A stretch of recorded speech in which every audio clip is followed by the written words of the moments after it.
I'd like to call this meeting to order.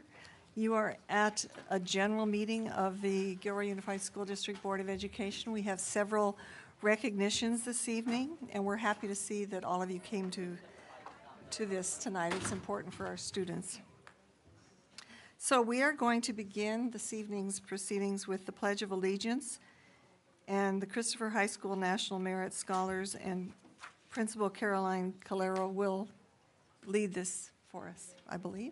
The principal, Is she here? Principal Calero could not be here this evening. I don't know if the two students are comfortable doing this. If you're not, I can do it. Are you? Great. Would you go up to the mic, please? Thank you. That's great. Thank you. So you go into that mic. Great.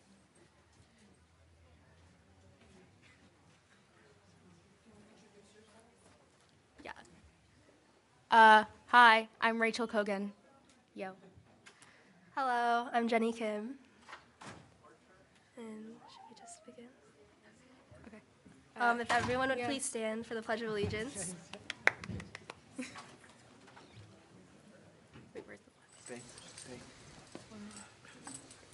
I pledge allegiance to the flag of the United States of America and to the republic for which it stands, one nation, under God, indivisible, with liberty and justice for all. Thank you. Thank you for coming and doing that for us. Are you seniors? Yes. They're being recognized in a few minutes. Oh, Back wonderful. over there. Back where you were. Back where you were. Perfect. These are our two National Merit Scholars. Oh, my goodness. Wonderful. Okay, so item B is the approval of the agenda. This is an action item. I will entertain a motion. Move approval. Second. It's been moved and seconded. All in favor? Aye. Passes unanimously. And next, we will move on to our recognitions. This evening, we will be recognizing National Merit Scholars from Christopher High School. We'll also be recognizing students who had top scores on the CASP standardized test at Christopher High School. And the California PBIS Coalition from Mount Madonna will also be recognized this evening. Well, I'm really pleased to be able to recognize two of our seniors from Christopher High School, and I'd like to ask the two students to come up. So Jenny Kim and Rachel Kogan, if you would come up here, please.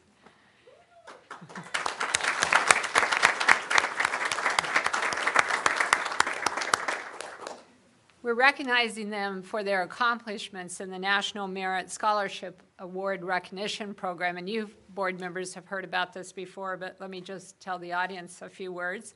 They're being recognized by the National Merit Scholarship Program as commended students for their outstanding performance on the preliminary SAT National Merit Scholarship Qualifying Test. And this was administered nationwide in October a year ago, 2016, and the competition began with 1.6 million students, and they're part of 34,000 students that are being recognized nationally. And I got my calculator out for this, that's less than 3%. So that is an amazing accomplishment.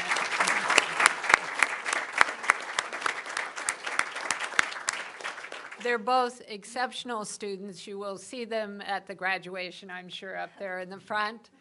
They have very high GPAs, and no surprise they did so well in this very difficult test. So we want to congratulate you both on your amazing accomplishment. We're very proud of you, and we wish you the best of luck in the future. I'm sure you're both going to a great 4-year school. Thank you. And we'll see you at graduation. So I have a couple of certificates that we'd like to present to you. Rachel, Thank you. congratulations. And Jenny, congratulations. Thank you. And we'll do a picture. Why don't you stand right here next to the two officers. Okay.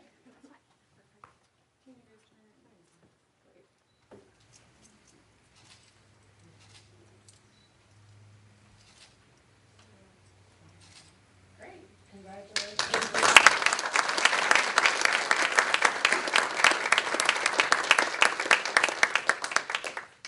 All right, we have a bunch of students here from Christopher High this evening. They're out in the hall, And we decided to divide it up after last time. We had standing room only in here last time because we had too many students. So tonight we're just doing Christopher High, and we're recognizing the students on the CASP who had the highest possible score. It's not called a perfect score anymore because it's in a very high range, and if students score in that range, they've received the highest possible score. So we're really excited to be able to recognize our Christopher High students who performed so well on this test. Just so you know, the CASP is now administered in grades 3 through 8 and grade 11, so there's only one grade level at the high school. And these tests are administered across the nation, but we're part of a 23-state consortium. And you'll probably remember in the old CST days, it was pretty much a multiple choice paper pencil test. And in this test, it's much more difficult for students to score at this level because it's a lot of critical thinking, higher order thinking, problem solving, using sentences, words, and paragraphs in their answers. So it's a very difficult test. So tonight we're going to recognize our Christopher High students who have a very high score on this test. And I know that we have Greg Kapaku, the assistant principal, here this evening to help with the presentation.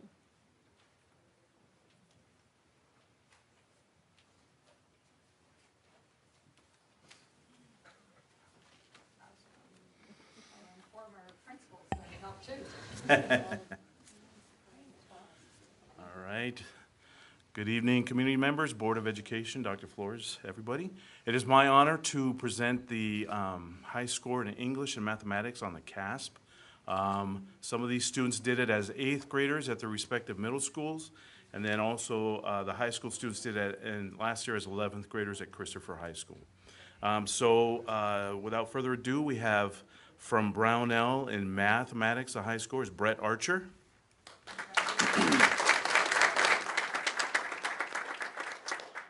In mathematics from Brownell, we have John Buclatine.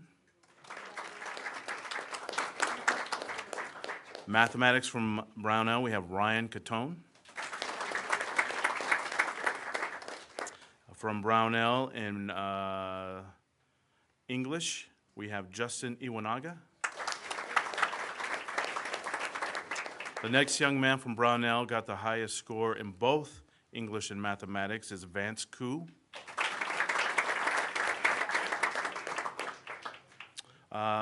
For English, we have Mackenzie Colbert from Solorzano. Also from Solorzano, we have Cassidy Craig. In English, from Solorzano, we have Hannah Crawford. In English from Solorzano, we have Rhea Diokano. From Solorzano, also in English, Avery Dubenko. From Solorzano in English, we have David Eichenbaum. From Solorzano in English, we have Ashley Fong. In mathematics from South Valley, we have Eric Brombach.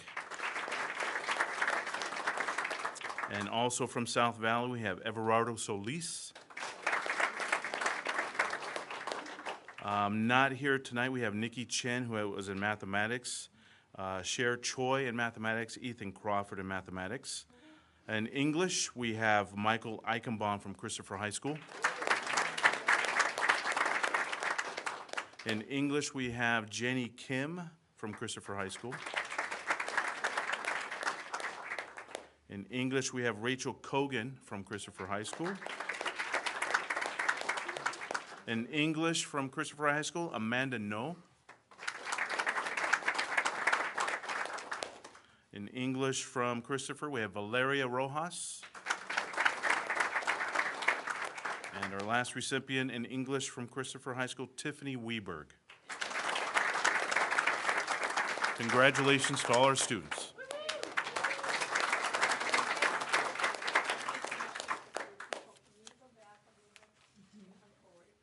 Just going to try to make sure we can see heads. Maybe shift away. Yeah, shift around a little bit.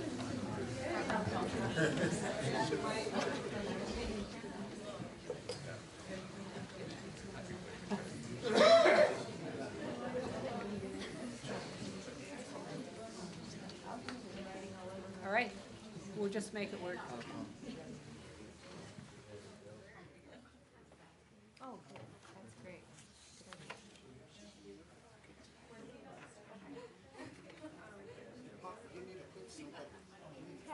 Pat and Linda are just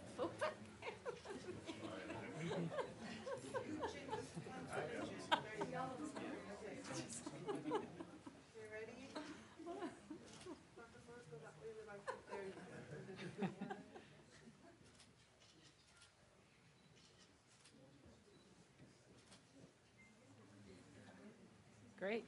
Are we done? Well, we got a couple pictures. Hang on.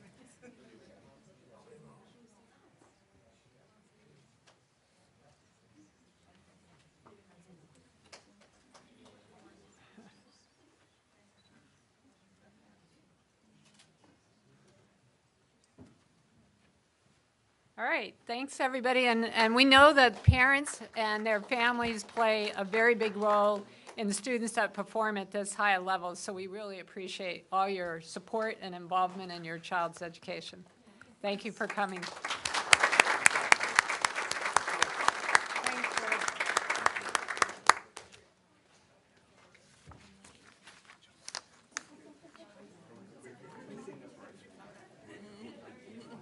Let's give them a minute.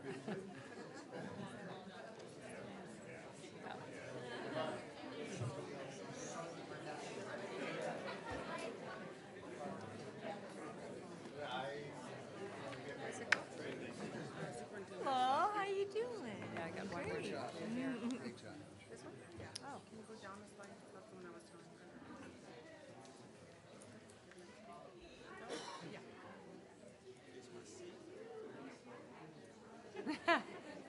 Did you want him up here with us? Aw, he gets his own photo. That's nice.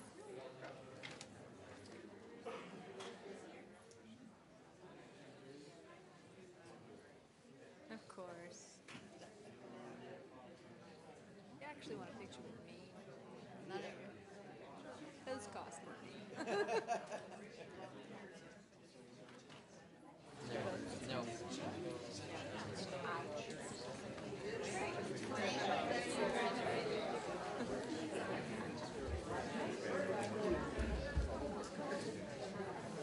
All right, and our final recognition this evening is for Mount Madonna High School, and let's see who's here from Mount Madonna. Come on up, Diane, and I'd like Jennifer to come up too. That's okay, come on up, I'm gonna embarrass you.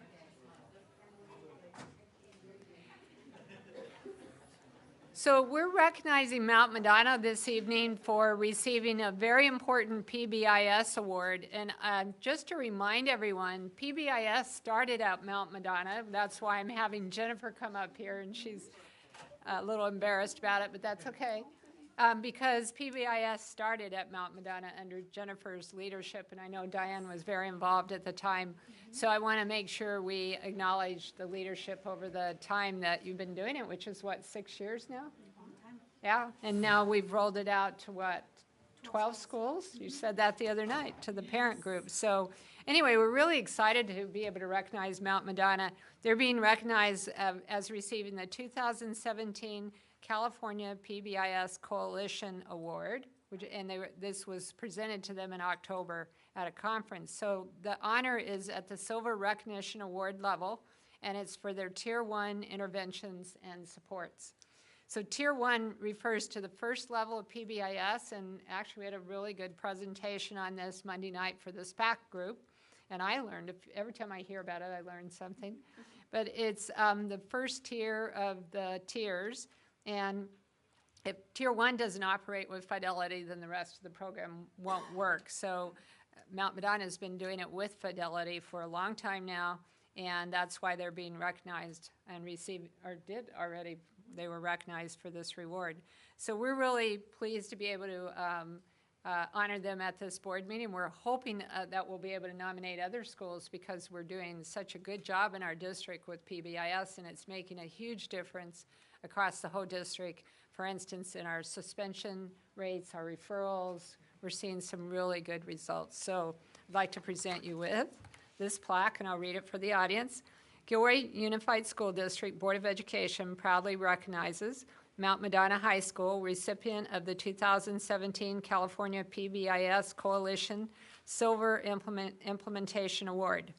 In recognition of your dedication and contributions toward creating a positive school climate. Thank you for your leadership and for serving as a model by supporting students with a positive learning environment in order to achieve academic success. Presented the 16th day of November 2017. Congratulations, Daniel. Thank you.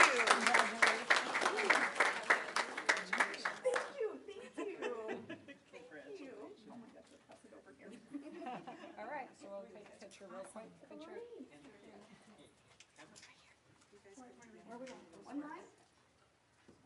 Here we go.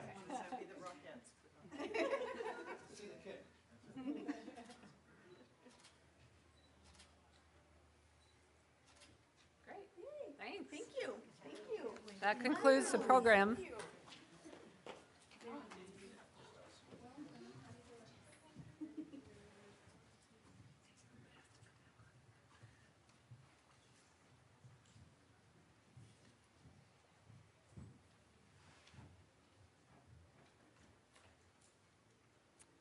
Okay, moving on in our agenda here, we are on D, general public comment, and we have a kind of a treat tonight, board, because we asked the FFA group to come back and give us a little presentation at one point, and they listened to us.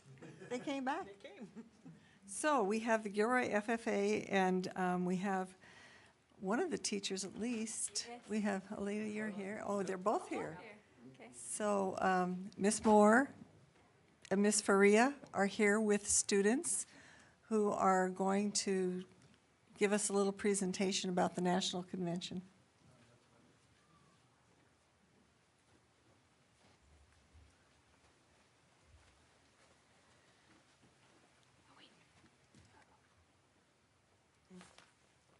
I gotta go find it. Hold on. Do.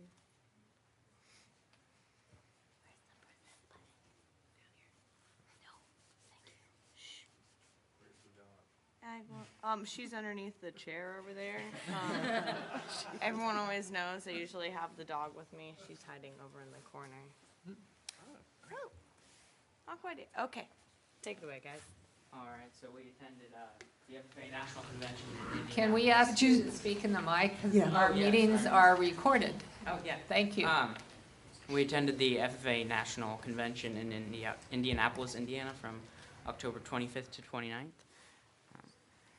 So here is the general session. It was in the Colts. This part was in the Pacers Stadium, which is a basketball team there, and we went to various workshops there to better our leadership skills and how to get more involvement back in our chapter. And we also got to see guest speaker Layla Ali, which is Muhammad Ali's daughter there.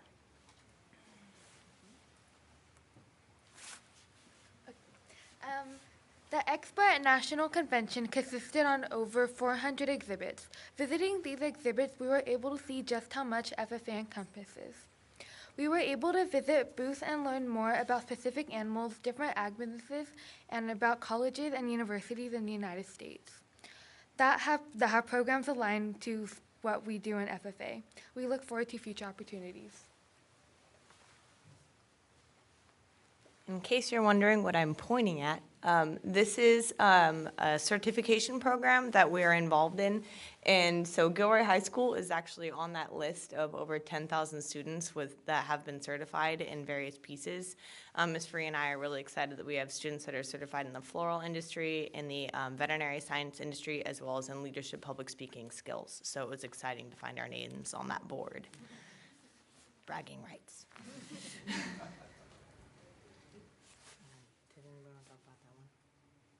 Okay, so this was the community service challenge course they had. So when you attended the convention, they gave you a booklet.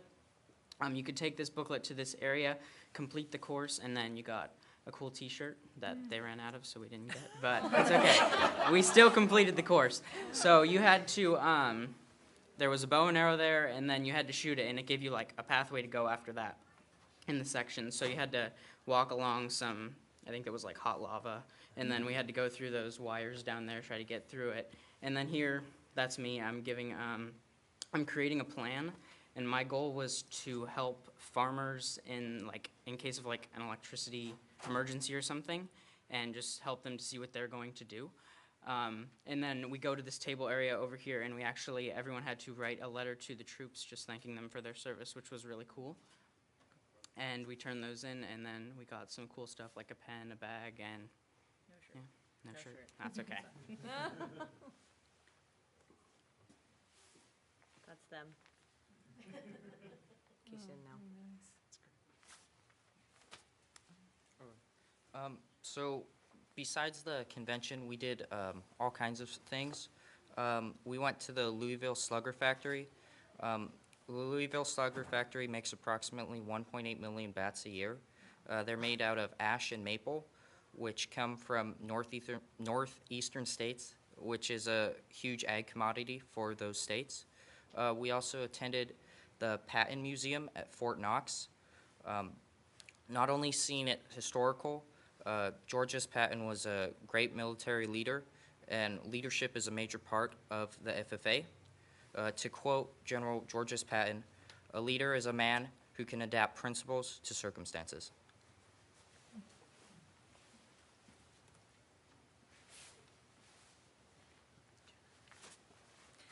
We also had the opportunity to go to the zoo in Indiana, which was one of my favorite things to do because I'm hoping to major in zoology. So it was a really cool opportunity for us to see the animals there and learn more about zoology and how it relates to the agriculture industry. Ms. Faria also found out how soil is important to wildlife protection, so she was very excited about that. We also found California sea lions all the way in Indiana. So the 90th National FFA Leadership Convention and Expo was definitely one for the books. And this was the first year in history that Gilroy FFA has had the opportunity to attend, so we are very grateful for that. With over 67,000 members in attendance, we are in awe to see FFA on such a massive scale. The realization that FFA truly is a national organization was really humbling for us. FFA members from across the nation got to experience leadership in the agriculture industry firsthand, so we really were able to grow and learn as individuals and as a chapter to bring things back to help us grow. So we learned the motto for the national convention was "I can, we will." So we learned that individually we can work to make a difference, but together we will make an impact. So on behalf of all of us and the Gilroy FFA, we just wanted to thank you for this amazing opportunity to learn and grow as individuals and to unite us as a chapter. Thank you so much.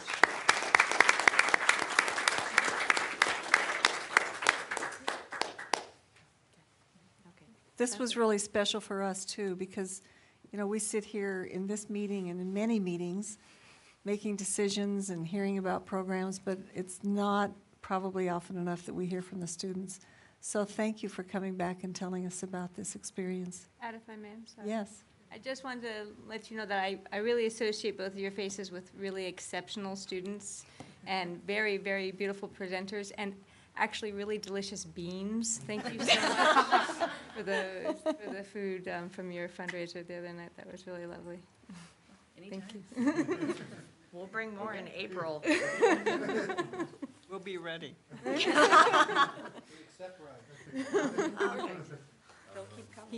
you, students. Thank you so and much. Teachers. Great job.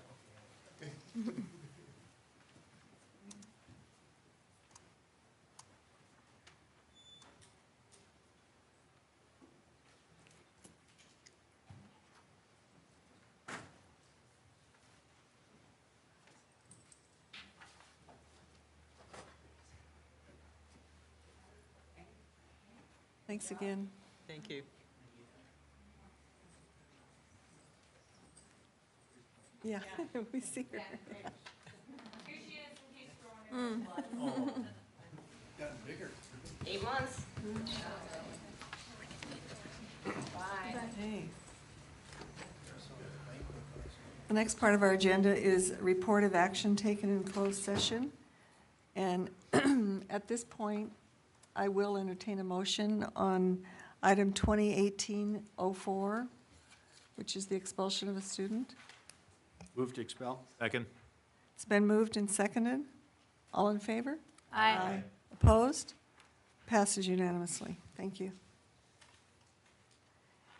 Next, we have Daisy Zarata Osorio, and she is from Dr. T.J. Owens Early College Academy, often referred to as GECA, but it's nice when we can insert Dr. T.J. Owens' name into this. And so Daisy is our student representative from that school, and she's going to give her a report for us.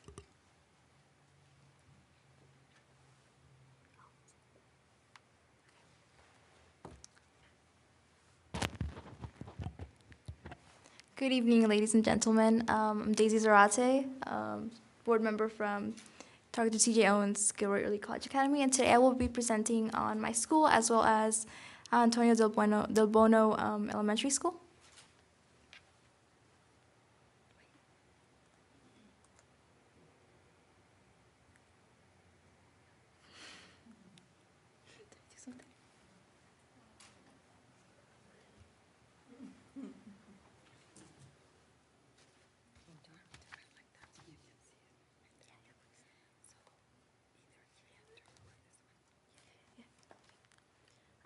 So October was a pretty busy month for us. We had assemblies as well as our fundraiser and our Halloween dance.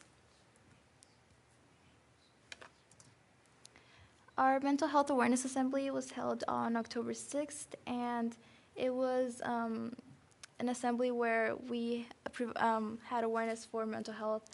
And we also had a therapist from Foothill Community Health Center that was there to address student concerns as well as provide resources that they might need. And sophomores and 11th graders took their preliminary SAT on October 11th, and this was great practice for the actual SAT that we will be taking, and also for the College Board to determine our eligibility for the National Merit Scholarship Program. On October 13th, we had our game day fundraiser, and this was a school-wide fundraiser where teachers and students assisted. There were a lot of fun games and prizes.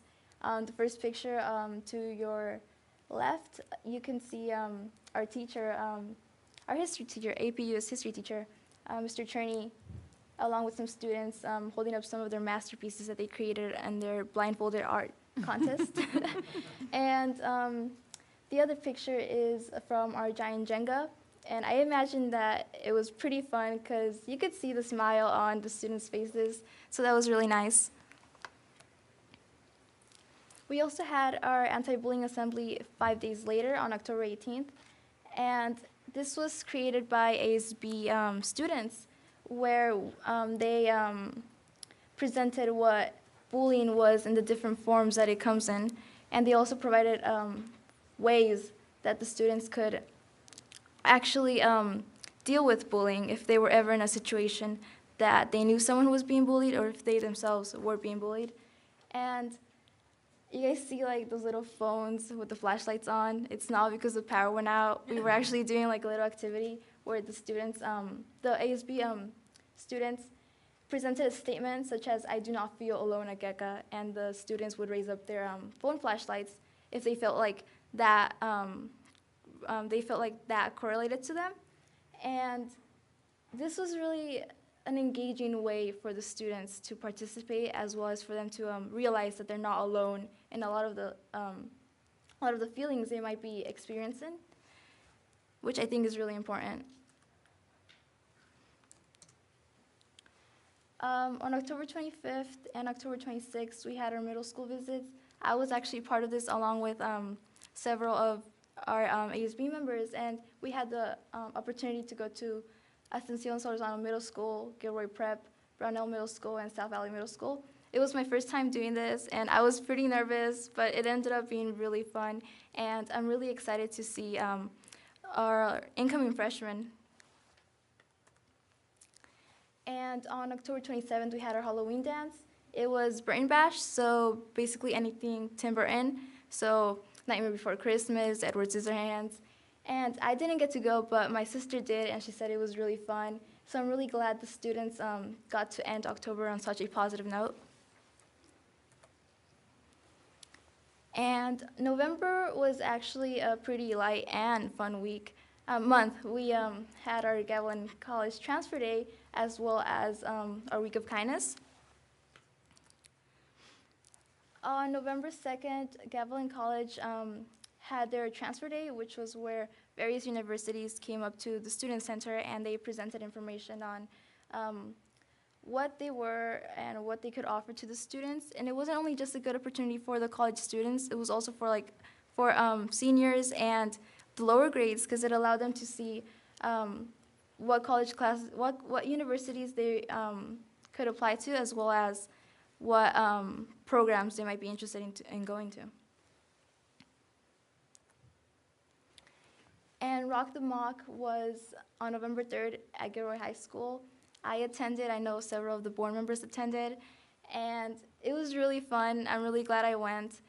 They had a workshop such as how to prepare for an interview, where they showed how to dress, what to wear, what not to say. And after that, we put our skills to the test in mock interviews, which were where real business owners came and they interviewed us. And it was fun. It was really fun. And then after that, we actually had a job fair where several students actually applied for jobs. And my friend, actually, she applied and she got the job. So that was really cool. And on November 8th, we had our recruitment night where 118 families actually attended. And to get information on our school as well as the application process, 118 families, that's a lot, and that's really exciting. Just as a reminder, applications are due December 8th before 4 p.m., but families are welcome to turn them in anytime before then. Our Week of Kindness was actually this week, and it's this activity where we get little bags and we set them up on the tables, and students give each other notes of kindness. And it's really fun. It promotes positivity, creativity, and it's a fun way to connect with one another. One of the pictures to your left, those are sophomore bags, and to the right, those are actually some bags that I made for some of my friends, because it's just to demonstrate that I really care for them. So again, it's a good way to connect with one another. And some reminders. Since we follow a different schedule than the other high schools, we actually don't have the whole week off next week. We still go to school Monday, Tuesday, and Wednesday, but we have Thursday and Friday off. So just a reminder. Looking forward, December, we have our winter formal and our Gavilan classes registration on December 1st. We also have our holiday bake sale, which is sponsored by PTSA, coming up. And finals, those are there too. Something to look forward to, though, we have our winter break. And again, since we don't follow the normal high school schedule, we actually, we're out of schedule 1 week earlier than the other high schools. So that makes me feel a little bit better about next week. And Antonio Del Bono Elementary School, what have they been up to? Antonio Del Bono, they've had their walk, bike, and roll to school day, their storybook character dress-up day, as well as their family movie night. Their walk, bike, and roll to school day was on October 11th, and it's just that the students walk, bike, or they could like skateboard to school. And this promotes health and well-being, which is very important for our future generation.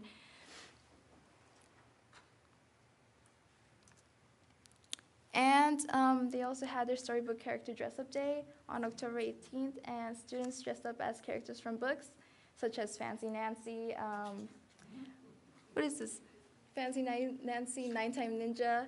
So that was really fun for them, right?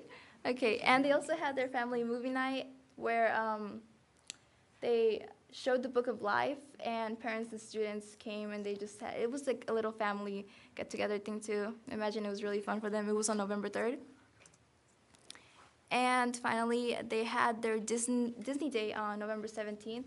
And this was one of their spirit days. They were allowed to wear Disney ears, shirts, and jewelry, basically anything that correlated to Disney, but they couldn't like wear full-on costumes like they were allowed to for their storybook. And yeah, thank you. Good job. You did a good job, Daisy. And we're so happy to hear you have Thanksgiving Day off. Poor kids.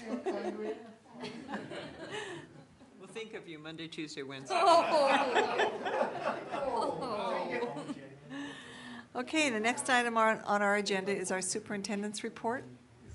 Thank you. I'd like to start my report this evening by introducing a new member of our management team.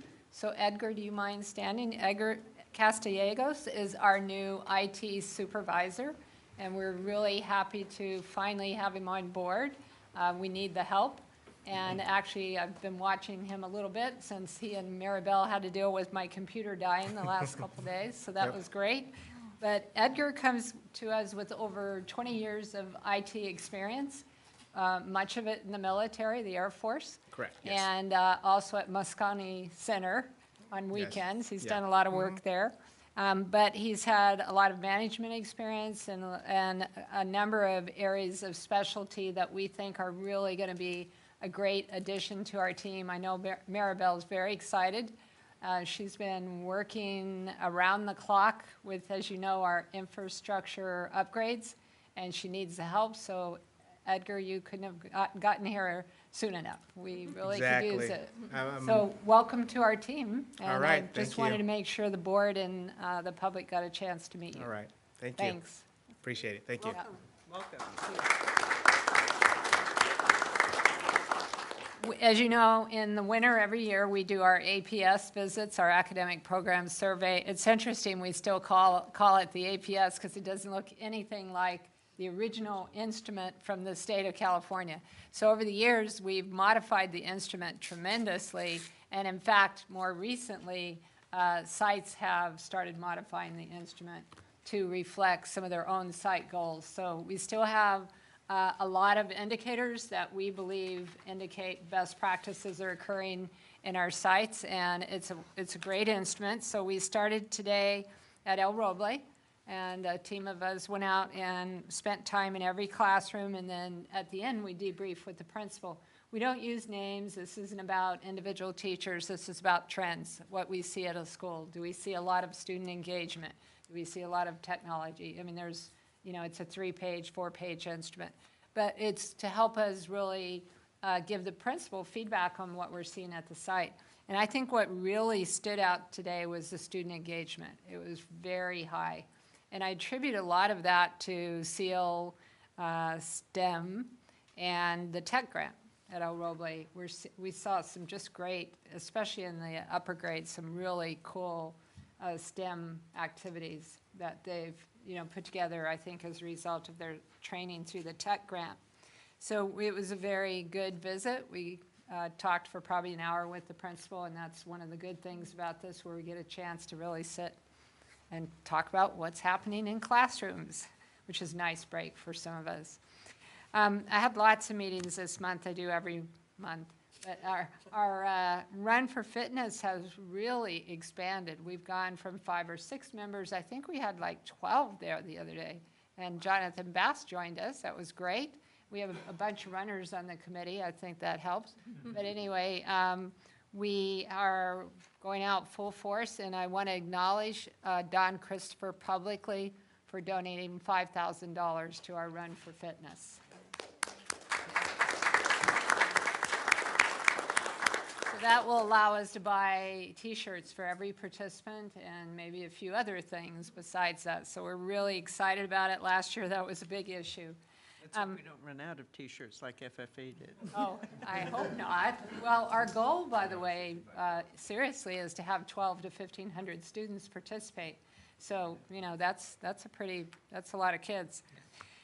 And as always, every month I have a superintendent's meeting. It was interesting to hear all the superintendents talk about very similar challenges, trouble recruiting, especially special ed and math, trouble with substitutes, that's everywhere in the county, and a lot of declining enrollment in the county, surprising declines in enrollment all over the county, and a lot of districts are looking at layoffs and budget cuts.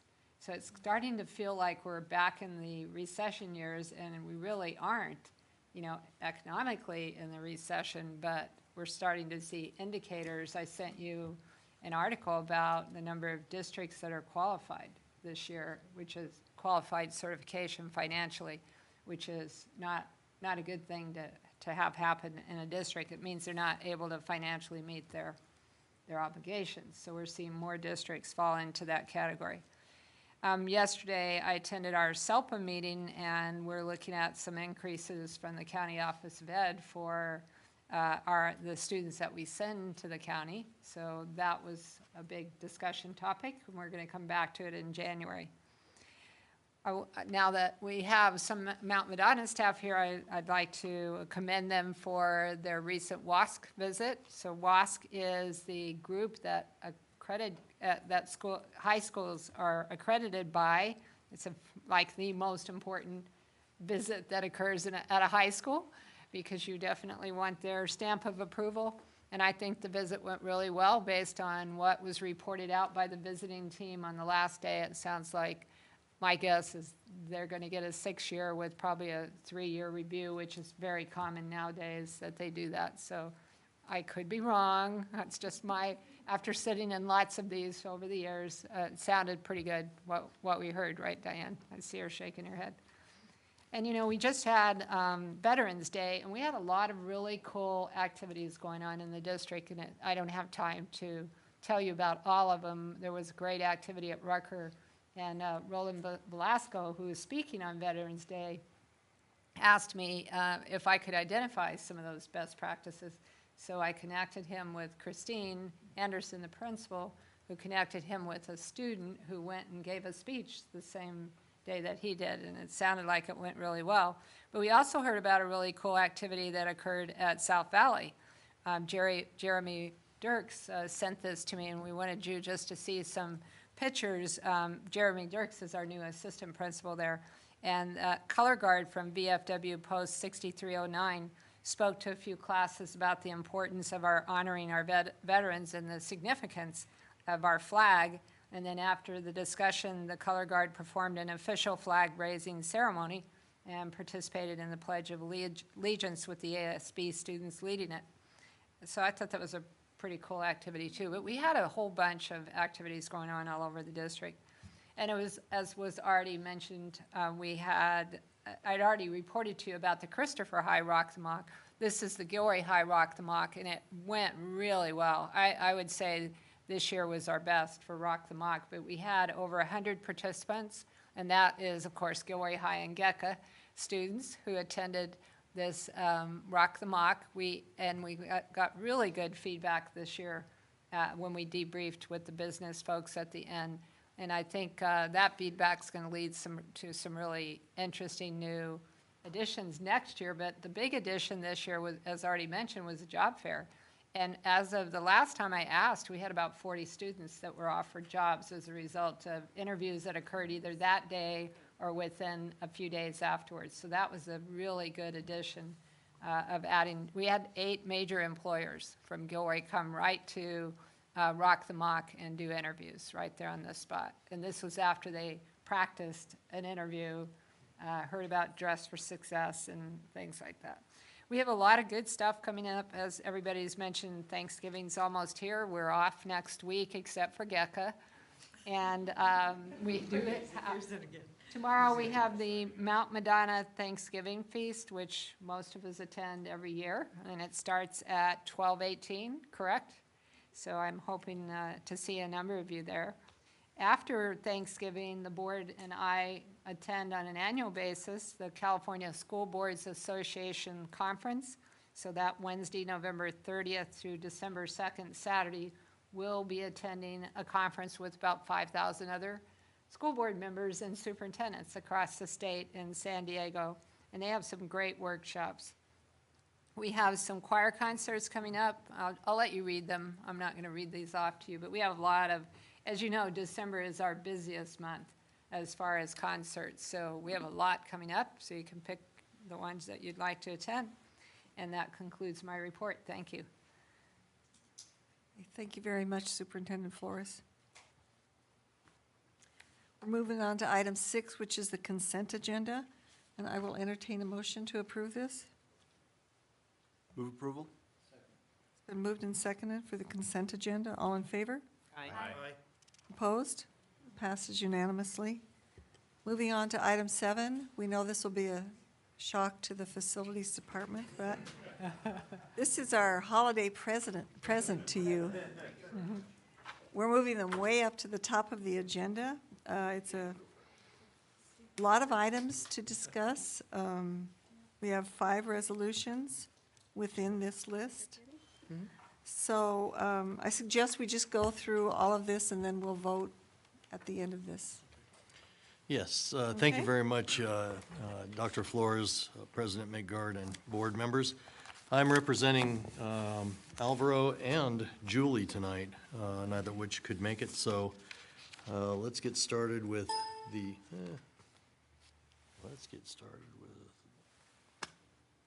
cash flow projections. So I have some notes here from Julie, because I don't often do this. Obviously, I'm not the person that handles this, but she says she was going to mention on the slides the fact that we've removed the state eligibilities and put them below the cash flow windows in their own table, and that I should point out the difference in the project ending balance. So this is the cash flow snapshot, and you see the state funding eligibilities at the bottom. Other than that, she says she doesn't have much changes. Are you going to call out the Rucker Rucker? funding? Oh, the Rucker funding it did get funded, didn't it? Yes, it just got funded, Yes. 700 and what, 52,000, where is it on the chart? 725. 725,354. 725, Finally, 354. after all That's these right. years, we just were Believe we- notified. Just a couple of days ago, Yep, correct? 2 days Yeah. ago. Good point, thank you. Julie probably doesn't even know, I just got the letter. So that is really great news, that we finally have one of them. It would have been on the bottom, It would have been bottom. but now it's funded. That's awesome. Could you explain that further to the public? What are we talking about here? Why is that important to us? Well, getting money is important to us, obviously. We put in for money for schools with the Office of Public School Construction, OPSC. And what they do is, we put in for an eligibility, and we say we are increasing in growth, we're increasing the class size or the numbers. The student numbers went up, we have to put additional classrooms. Sometimes it's hardship, different funding sources. But we put in for a matching fund with the state, and the state matches, I think it's 60-40 for these. And so the state pays their portion, we pay our portion. We actually put in for this, I'm gonna say 6 years ago, at least. And it took 6 years to get funded because they ran out of money, and then the state got refunded at this last election. They got more funding, so we actually rolled up to the point where we actually got into the funding eligibility. We were on standby basically for 6 years, and then we actually got funded. So we just received I guess about $750,000, which goes back into our fund. So the state paid finally for us. Thank you. So I it's think that's extremely really important, clarifying. obviously, yeah. It's really important. And we have several others in the works, and the ones you see below are the ones we'll be working on in the future here. I have a question on that. So are Yes. these projects that were already completed and the state's finally getting around to reimburse us, or are these future projects? That is, No, that it's is correct. reimbursement. They're completed. They actually we have to submit before occupancy. So all these would be completed before we submit. So yeah, those projects, I think this specific project was completed at least 4 years ago. It's the Rucker NPR. Rucker in office. NPR in the office, Yep. yeah. That's great. Good news. Am I doing a good job for Julie here? You're asking me Julie You want a gold questions. star? There you go. So I'm just running through these because, like she said, there were new changes. Thank you. Oops, going sideways here. On, there you go. Okay, here we go. Okay, so I'm gonna go through these very briefly because you've been here a long time and I know you're tired and I know you want to get this done, so I'm gonna go quite quickly. This is the beginning of the meeting. I know, but you've already been here since 5 o'clock, so I'm gonna try to go through these quickly for your benefit. Change in order number 1 with Stuart L. Schroeder was $14,223. That was the student center. They had to put additional wood up, a lot of additional shoring for the panels. We also have the notice of completion for the acoustic project. So for all intents and purposes, other than whatever the acoustician deems maybe in the future, after years and years and years of trying, we got the acoustic project completed, and that included, and you well know, all the work that we did to get it closed out and then finally completed.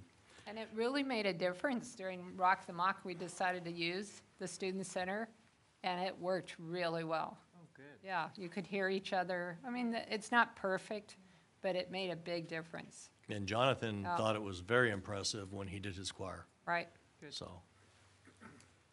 We also have ratification and contract with Earth Systems Pacific, $3,224. That was for the, for their lab and testing. We had additional lab and testing for that item. Gilroy High School Phase 2 site work project. The award, I'm gonna read a little piece here from legal counsel before I speak on this. On November 13, 2017, Stuart L. Schroeder Construction submitted a protest to the low bid of Premier Builders Incorporated. The district forwarded this protest to Premier Builders for response. In addition, the district forwarded the protest to the district's legal counsel for analysis and a recommendation. The district's legal counsel reviewed and analyzed the protest as well as Premier Builders' response to the protest. The district's legal counsel is of the opinion that the protest is not well taken and should be denied. Therefore, it is our recommendation that the board accept the bid of Premier Builders Incorporated and enter into a contract with it. And then it goes on to say, if you have any questions or comments regarding this matter, please do not hesitate to call me.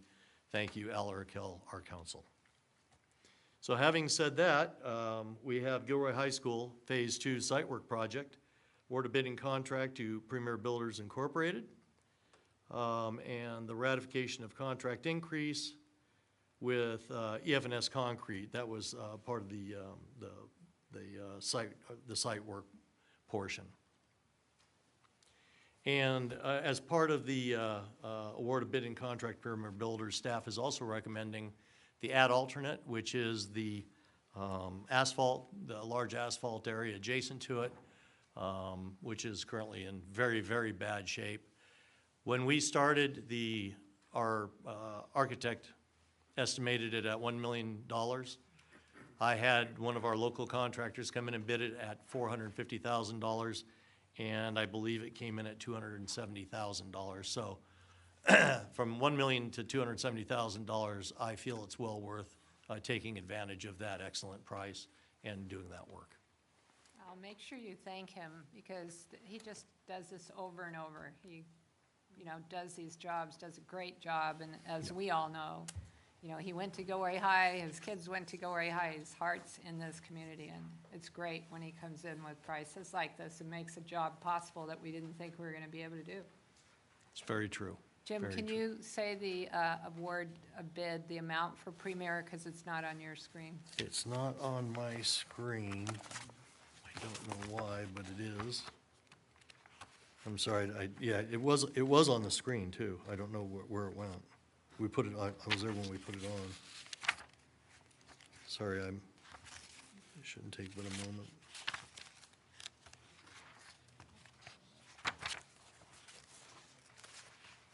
I just have to find it on the. Apologize for that, because I was there with Lucy when we put it on the screen. I don't know why it's not on there. I just think the public needs to know the amount of the bid Mm-hmm. before the board votes on it. I can pull it up from your Oh, email and it's earlier. on the, it's on the, $3.137 million. 3 point, thank you very much. It's, the base bid was $3,137,123, and the alternate was actually $219,108. Thank you. Thank you very much. Getting back to this. The Gilroy High School parking lot project, Borrego Solar, we did have 3 soft spots in the parking lot that we had to fix, and we also authorized a black fence to be put up to extend, to finish off the black fence that was there. We negotiated with Borrego, and we came up with a number for the PPA number, and figuring out how close we could get without having to pay money. And this is what we came up with, and this number was negotiated 8 months ago. So we were within $9,645, which is about as close as you'll ever get on a project when you have no idea what it's actually gonna come out to. So, a lot of thought went into it, and we got partially lucky, I would say. We also have ratification of contract increase with RMA Group, which is our testing lab. They had to do, because of the soft spots and so on, they had to do additional compaction testing, so there was a price for that. The Gilroy High School, it's not parking lab projects, it's the Gilroy High School lab projects. Change order number 1 for Kent Construction, that is a credit of $6,241.95. And we also have the notice of completion for that. So most of our projects have been completed, and we've sent out the notice of completion. Next, you'll be seeing, of course, the solar. Gilroy High School new math building, Phase 3 modular. And here's the award of bid down here. I don't know why it was on the other one, but anyway, and there's the price. Contract with Randy Rocha for in-plant inspection of the elevator. We had an in-plant inspection of the building. You have to have a specific person do in-plant inspection of the elevator. So, once again, I'm in the wrong business, $7,500.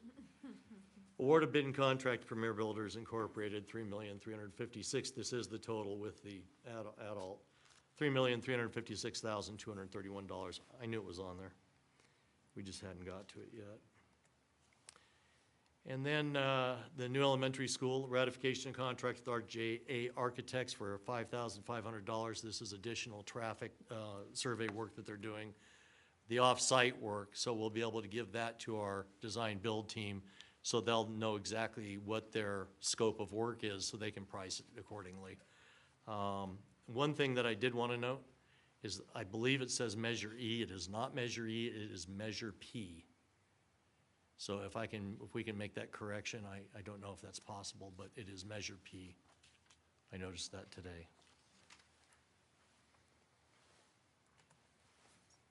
And now I get to turn over to Dan for maintenance, who's going to be even faster than I was. I will be brief. Good evening, Dr. Flores, President McGard, and school board members. I will try to be brief here. I have 4 items tonight, and 3 of these have already been reviewed by the subcommittee. First, the subcommittee was not made aware of this, is a ratification of services with Plumbing America. At the Glenview site, there's a large sewage ejector that services the 8th Street portables. That went into failure after a service call, and once we dug into it, there was no stopping. We had to repair and replace almost everything in that pump station. And when those pump stations fail, they fail miserably. We have sewage back up into the buildings. So this was a long process, and it was one of those things we couldn't diagnose exactly what was wrong until we tore into the actual pump station. The next is a contract with Kent Construction for the band room at South Valley Middle School to seal the exposed insulation in the ceiling there. This is a product that's like a blanket that would wrap, it's like an industrial product, but it will cleanly wrap and seal and contain the exposed insulation in that ceiling. Next is approval of purchase of the Rucker lunch tables, replacing all the wood tables. There's 42 existing, very old wood tables at Rutgers. Some are in very poor condition. We've tried to replace what we can, but it's an ongoing battle. I think it's best, I'm hoping in the future, maybe once a year, we can update each elementary school and replace their wood tables. They're just problematic. They require a lot of maintenance. It's hard to keep them sanitary. The Garlic Festival uses them, and this year they came back in pretty rough shape.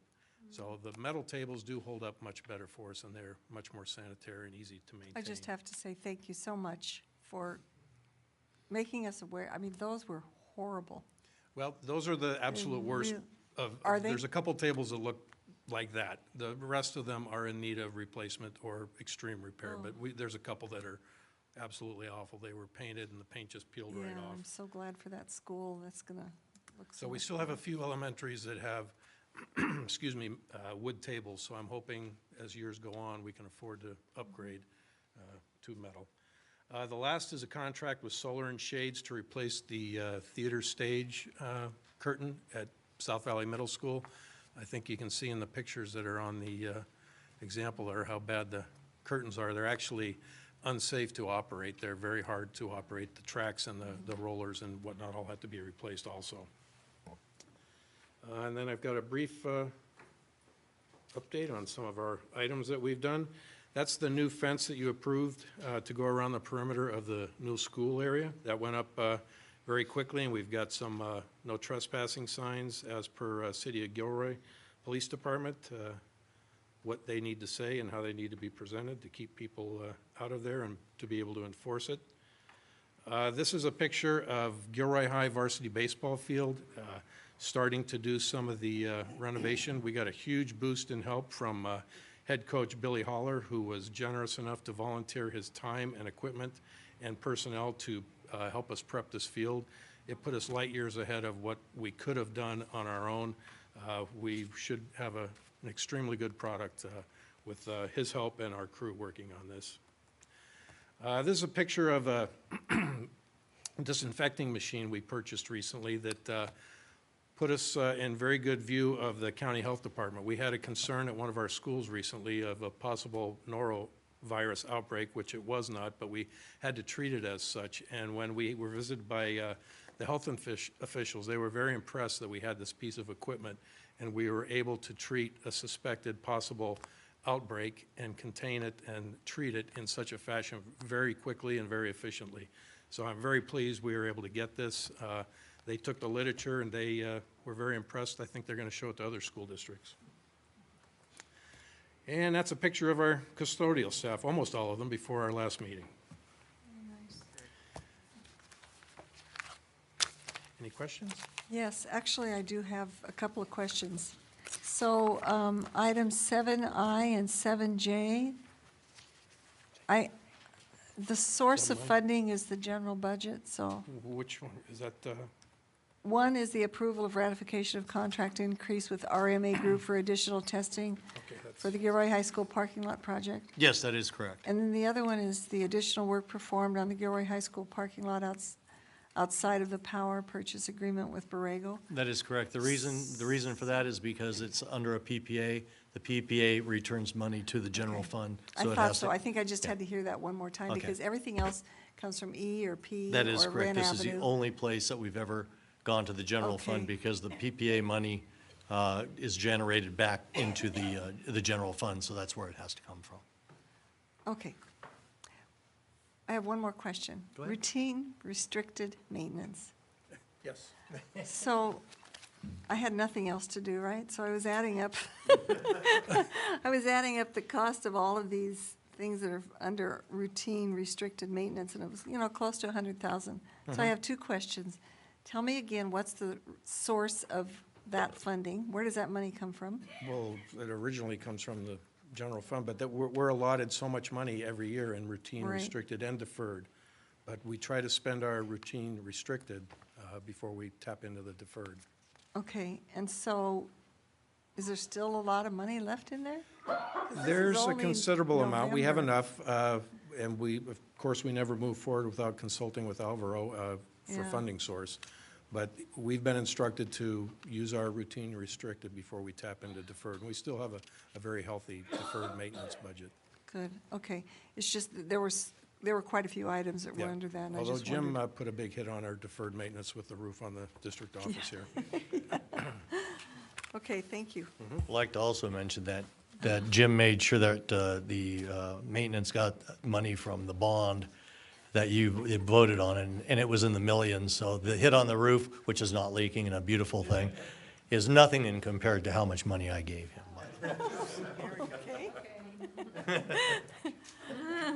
Okay, so, Did the roof not leak properly? The roof did not leak. We actually, we went around and searched it. We did our punch list on the roof today. We looked all around the building, and there are some stained tiles, but they're from previous, and so we'll replace those, and we'll keep a very close eye, but we found absolutely no leaks on the roof today. Finally. We have did a, get very lucky with the rain we had today. We had one reported roof leak in the district. So I'm sure my phone will be loaded with issues and work orders tomorrow. Right. But, we have a question from another board member, Trustee Good. Yeah, I have a couple questions on 7F, the award of bid contract to Premier Builders. Yes. Jim, could you talk a little bit about this? I mean, you never, ever bring in items that are over budget, Correct. but this is like $1.1 million over, so maybe you could talk about that just briefly? Yes, I can. Alvaro has been speaking to the board on about 4 different times that this project, unfortunately, because of that 8-inch fire line and a few other items, was going to come in over budget, and that he had sourced the money from the parking lot in the back, where he was going to take the money from. So I purposely made sure that that was in a negative, so we could talk. The parking lot here at the district office. Yeah, to make sure, I highlighted that, to make sure that if somebody had a question, we would be able to have that discussion. I appreciate you bringing that up, because I was expecting that question to come up. But yes, the money, the extra money that's going in there was for what we consider to be unforeseen items. The fire department went in and did their flow studies and deemed Gilroy High School to be out of compliance, and so we had to bring in that $750,000 fire line for the building. And there's a few, there's other items to get it to that price. We're hoping, we do have a contingency in this, built in this, a 10% contingency. Whatever we don't use comes back to the district, so we're hoping to break that down a little. There will be there will be a change order for the building itself. It won't be very big, probably in the $60,000 range. And that was because DSA, the Division of the State Architect, added a couple of grade beam, added a complete grade beam to the foundation. And so these are all things that are out of our control. I mean, there's nothing we can do with it. But we're working with the contractors to get the prices down as best as possible, so. But that money is identified, once again, Alvaro has spoken on this, from the parking lot project for the back of the district office, so. Thank you, Jim. You're welcome. And the other item or comment I have is, I believe the resolution is incorrect. The contract reflects, the proposed contract reflects the base bid and alternate number 1. However, the resolution doesn't include the alternate. So I think that probably needs to be changed.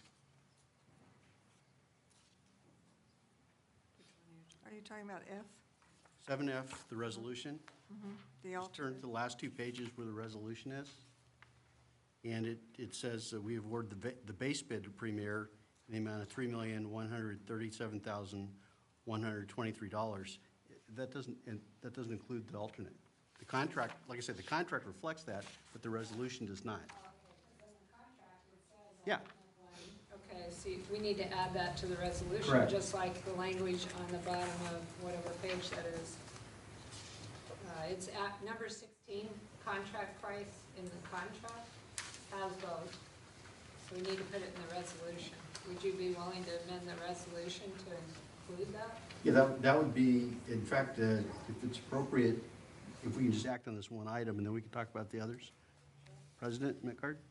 Yes, I think that would be good. Yeah, I'd like to change the language in the resolution to add the alternate and the dollar amount referenced in the contract in the agenda, the alternate 1, So an addition of $219,108. Okay, so with that motion, Yeah, I would, is that a motion? yeah, I would move that we approve this resolution with that change, that Okay. addition. Do I have a second? Second? A motion is second, and this is a resolution, so we'll have to do a roll call. Heather Bass, Yes. B.C. Doyle, Yes. Mark Good, Yes. Pat Midgard, Yes? James Pace, Yes. Linda Pacino, Yes. Jaime Rosso. Yes. Okay, the resolution passes unanimously. And then I think we can go on and vote on the rest, so I'll entertain a motion. I'd moved that we approve 7B through P, 7P. okay. Second? So I have a motion and a second. Oh, Do we, Ms. There- Pacino? There are a number of With the resolutions in there, too. exclusion of F. do we need to amend that to reflect Measure P, not Measure E for H? Yeah. Okay, so let's do that. Do you want to turn that into a motion, trustee Pacino? Sure. Move approval of item H with the notation that it is funded out of Measure P, not Measure E, correct? That is correct, thank you. Okay, do I have a second on that? Second. It's been moved and seconded. We are on item H. excuse me. All in oh, yeah, we can do this. It's not a resolution. It's a Just ratification. ratification. Okay, so all in favor? Aye. Aye. Opposed? Passes unanimously. And we still have the motion pending Now we for can the go back to remainder. the motion, but we need to exclude F and H in that motion.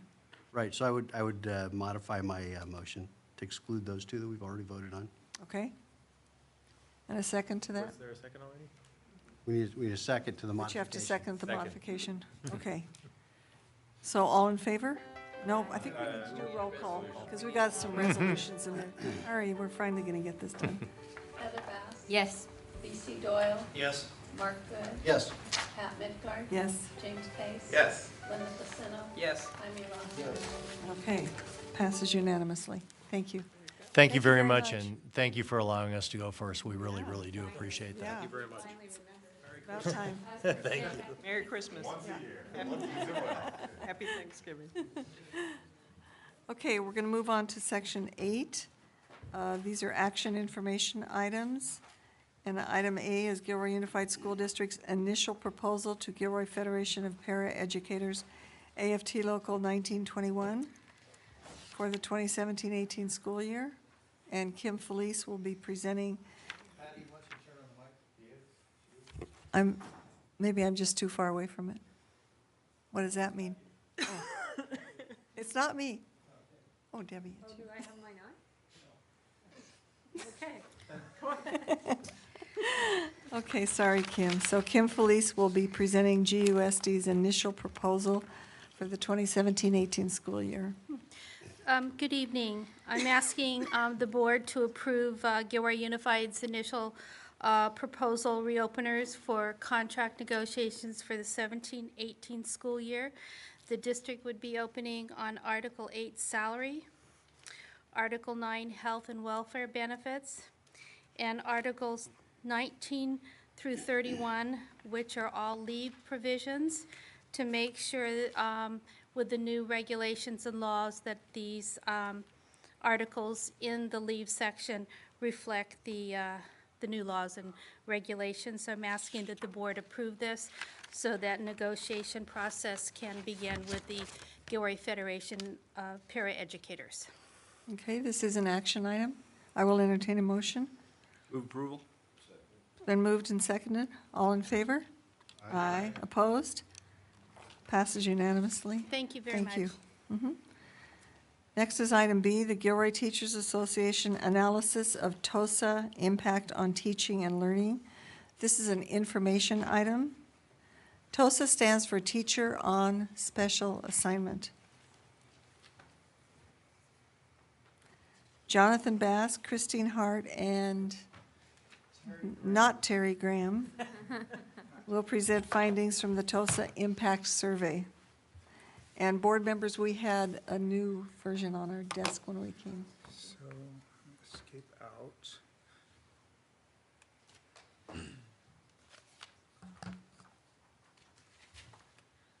So I'm trying to get the presenter view on here. For some reason, it's not. You know how usually when I put on slideshow, I automatically get a presenter view. That's okay, we can read along with you. So that, I brought my own computer just because I had a funny feeling this might happen. So is there a way to?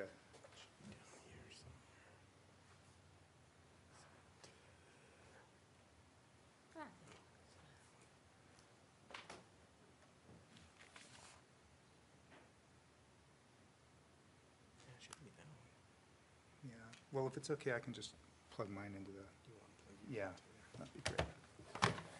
Yeah, mine up.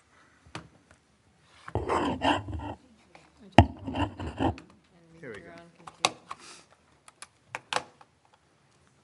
Okay, so go ahead and unplug. Okay.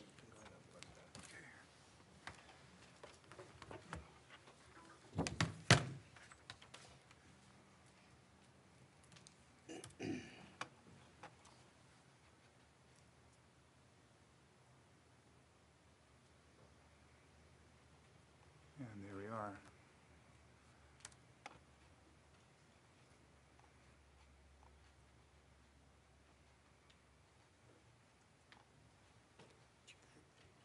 Much better. Okay. So good evening, Superintendent Flores, President Mitgard, and members of the Board of Education. I'm Jonathan Bass, President of Gilroy Teachers Association, and presenting with me tonight is Christine Hart. Christine and I, along with Terry Graham, who couldn't be here, comprise GTA's Spending for Success Committee. And I'm going to borrow this from you because I don't know where I put mine. Thank you. Our task is to monitor GUSD's program expenses, obtain feedback from GTA unit members regarding program effectiveness, and communicate our findings to you, the Board of Education. So we have two goals in making this presentation. First, we want to help inform your decisions around local control accountability plan spending. And second, we want to empower our membership by sharing our collective voice. Our goal is not to advocate a position for or against the use of TOSAs. So on September 28th is our initial attempt at obtaining feedback about program effectiveness from our members. Gilroy Teachers Association sent out a survey to gather data about the perceived impact of teachers on special assignment, which are TOSAs, on teaching and learning. We sent out approximately 570 surveys. 188 surveys were returned, and so this was a response rate of about 33%. The last time we presented on TOSA impact, we examined data from 35 respondents who focused on Common Core TOSAs. Tonight's presentation will look at data from the 117 respondents who indicated that ELD TOSAs, science TOSAs, technology TOSAs, or SEAL coaches were the most relevant to their positions. This represents 117 of our total respondents. By the end of this evening's presentation, we'll have presented on 152 of the 188 respondents.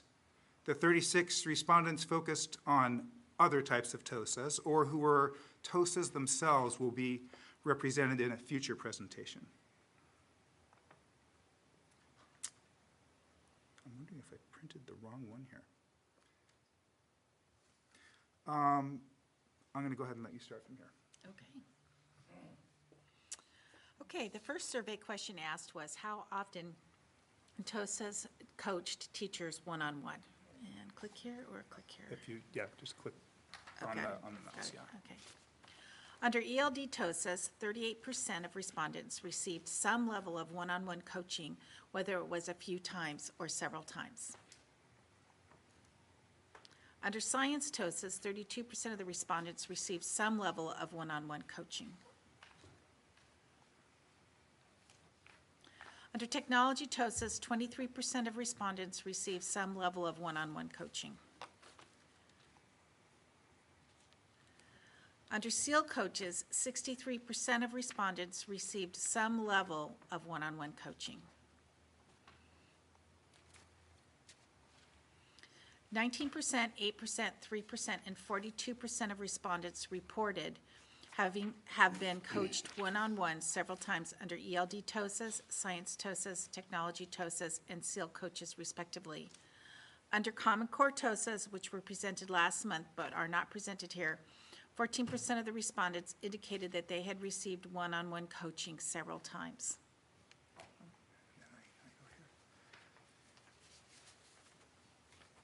The next question asked was how often TOSAs coached teachers in a group setting. Under ELD TOSAs, 70% of respondents received some level of group coaching, whether it was one time, a few times, or several times.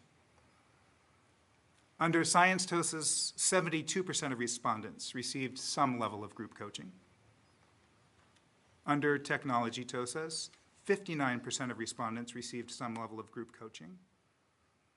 Under SEAL TOSAs, 67% of respondents received some level of group coaching. 51%, 36%, 29%, and 59% of respondents indicated that they had received group coaching several times under ELD TOSAs, Science TOSAs, Technology TOSAs, and SEAL coaches, respectively. Excuse me, John. Yes. I'm a little confused by these pie charts. I'm looking at ELD TOSA, how often has this TOSA coached you in a group setting? And the numbers don't add up to 100%, so I don't understand it. So which pie chart, are you looking at this page or are you looking at a previous one? It's ELD TOSA, how All right. often has the TOSA coached you in a group setting? All right. And they don't, like I said, they don't add up to 100. Let's see, so I'm going to go back to the ELD TOSA, which would be, It's got a big 70% in the middle of it. So the 70 is those three wedges combined. Oh, I see. Once, a few. and oh, I several. see, you're on the one that was done a while back, right, so let me, Well, so this is, so how often were you coached in a group setting by ELD TOSAs, correct? you can look at any of these and none of the numbers add up to 100% in any of the pie charts. They should. I know. Yeah, they should. So I'm looking at this pie chart right here, so, right? So I've got 46 plus 8, that's 54, so I'm looking at the orange and the gray. Oh, all right. Or 46 plus 28. The numbers were so small, I 46. thought it said 11. Yeah, 46 Instead and of 8, so we've got 46. 54% The 11 is the number of respondents, which is 46%, Right. right? Okay, I want to, I got it now. It says Okay. several times 11. The numbers are so small on this, it looked like it said 11%. Right, so, and so what I tried to do is just to focus your eyes on the important wedges, which are the ones with the arrows at them, and then I'm just giving you the sum of those 2 or 3 wedges there. Okay. Is that making more sense Can now? I ask a question too? Yes. Because like last time, Ms. Pacino pointed out that we were talking about 35 teachers. I think it would be really helpful as you talk about these, if you talk about the number of respondents too. So for ELD, am I reading this correctly from your first chart? There were 37 respondents? Let me find it. So for ELD, altogether, there were, I'm going to go back to the one that has the number. Right. Yes, there's 37. And for science, they're 25, and I think it's important when you're talking about percentages, 70% sounds like a lot, except you're talking about 37 people. Right, and so all of this data is broken down. We have not done the whole, like I said, there's 180, I think it was 188 Right. responses. Right. And so we decided to start with just breaking it down by looking Right. at, and that was not for any reason other than we had to learn how to, I've never done anything like this before, so we had to take a chunk of it and learn how to analyze it. So we're just going down that avenue, and like I said, next time we'll be looking at all of the responses together. Right. I just think it's really important for the audience, the board, and the public to understand the number of people that each of these pie graphs represents. Right. I agree with you. So it's 37 for ELD, 25 for science, 31 for tech, and 24 for SEAL. And last time, I think it was Common Core? Yeah, I think it was 35. Right. Because, 70 or 60%, whatever, has to be put in the perspective of how many respondents Correct. there were in each of these categories. Correct. It is shown on the subsequent pie chart. That is that 11 we were just talking about. Okay. Any other questions before we Move on? Okay. So we were talking about group coaching at this point, and basically you can see this pie chart here, without rereading it, it just shows the number of respondents that said they had been coached several times by one of these various types of coaches. And let's see, let me find out where we were. So we were here, and then that's now you. Oh, me, okay. We then asked the respondents how often they had followed up with their TOSA after coaching. Under ELD TOSAs, 43% of the respondents had followed up at least once. Under science TOSAs, 24% of the respondents had followed up at least once. Under technology TOSAs, 26% of the respondents had followed up at least once. Under SEAL coaches, 54% of respondents had followed up at least once. 32%, 8%, 6%, and 46% of respondents indicated that they had followed up several times under ELD TOSAs, science TOSAs, technology TOSAs, and SEAL coaches respectively. Under Common Core TOSAs, not shown in this image, 17% of the respondents indicated that they had followed up with the TOSA several times. Jonathan? Yes. Okay, help me. When it says how often, and you're saying at least once. Right. Okay, so that could be several times. But then there's a question again, respondent has followed up with TOSA several times. So are we looking at different parts of the? That's an answer. So what this one is, so like the pie chart right before it, looking at, we first looked at just, did you have any follow-up at all? And so, for example, on the pie chart I'm showing right here for SEAL coaches, the 54% of the respondents, a lot of them said, yeah, I followed up once. Or if it said 2 or 3 times, then I put it in this gray category here. So this is a sum of 3 different wedges. That so the 54, page with the 4 pie charts right here are focusing just on the orange wedge. So as you can see, right now there's 46% of the respondents said that they had followed up with SEAL coaches several times. Okay. And that's what I'm isolating here. Okay. Okay. We then asked respondents how their practice had changed as a result of TOSA support. Under ELD TOSAs, 62% of respondents reported at least some benefit to their teaching. Under science, technology, and SEAL coaches, at least some benefit to instructional practice was reported by 60%, 51%, and 75% of respondents respectively.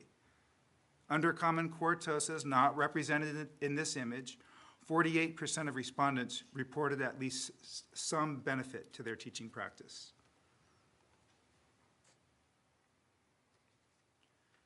We then asked respondents to rate their impressions of the impact of TOSA support has had on student achievement. Respondents rated their impressions on a 4-point scale, with 1 representing no positive impact on student achievement and 4 representing a strong positive impact. Under ELD TOSAs, 57% rated the impact on student achievement as a 3 or a 4.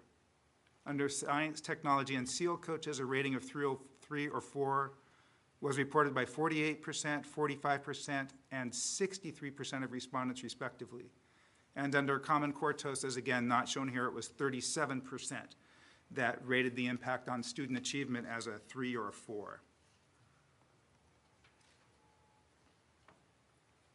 And then moving on to the next question, respondents were asked if they had been able to measure the impact of TOSA support on student achievement. For each type of TOSA, greater than half of the respondents, which was 81 out of 117 in total, indicated that they had not been able to measure the impact on student achievement.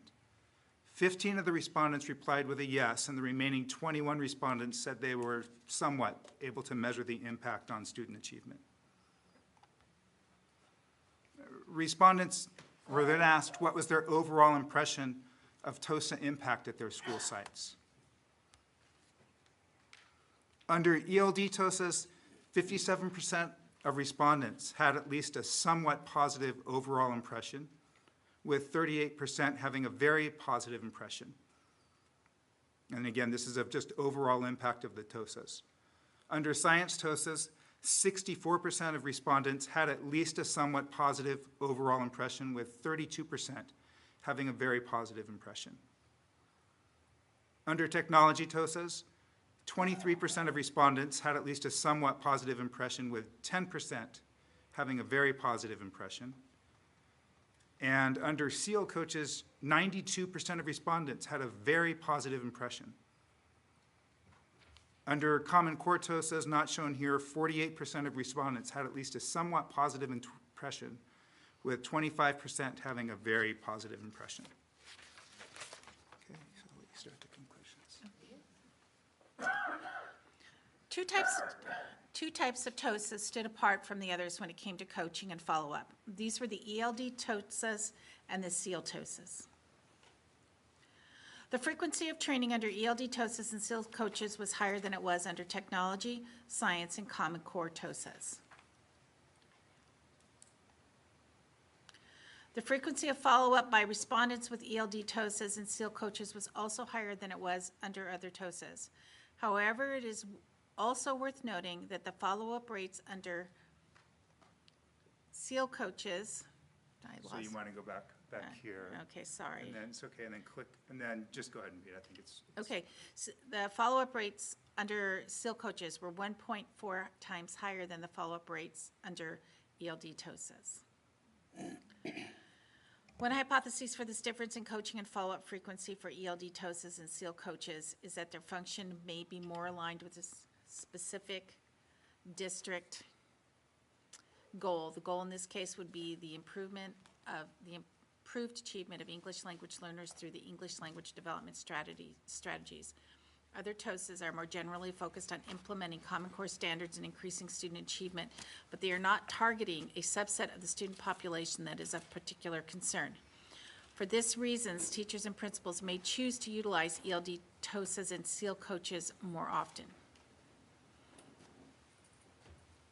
Improvements in teaching and learning were reported under all TOSAs, with reports of a positive impression of student achievement gains, lagging behind reports of benefits to teaching by 5 to 12 percentage points.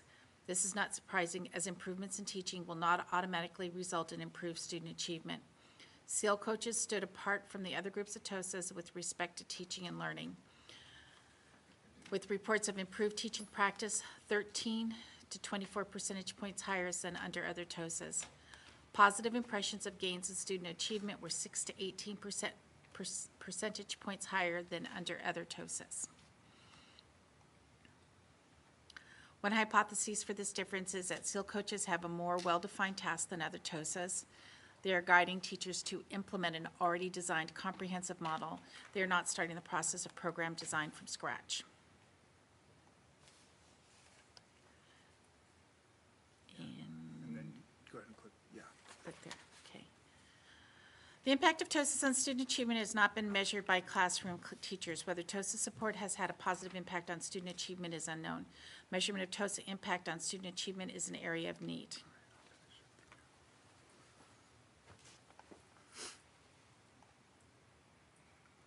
So to truly learn the impact of TOSAs on student achievement would require a controlled study with a pre and post test and rigorous statistical analysis. If we're serious about coming to understand the impact of TOSAs on student achievement, we may want to consider partnering with a local research institution such as UC Santa Cruz or Stanford to secure funding and implement a study to investigate the question. We'll close with some comments by survey respondents which illustrate the range of perceptions of TOSA positions. Regarding ELD TOSAs, one respondent stated, "There are still a large number of teachers who believe that they don't need help And I think their students are not making the same improvements that others are because of this. Another respondent commented, "My practice has not changed. I already did all of the stuff that they bring up," which I interpreted to mean they're already implementing the things that the TOSAs were training on. Regarding science TOSAs, one respondent commented, "TOSAs are a complete waste of district monies, give teachers more time to collaborate, and pay us for our time instead." Another respondent saw things differently. "Our science TOSA is indispensable. Without her work, we would not be on track for NGSS."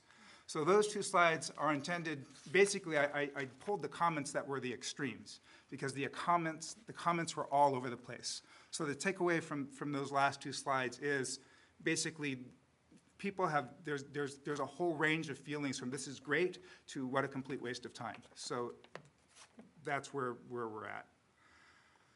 This next one, this one was a difficult slide, whether to decide how to include it.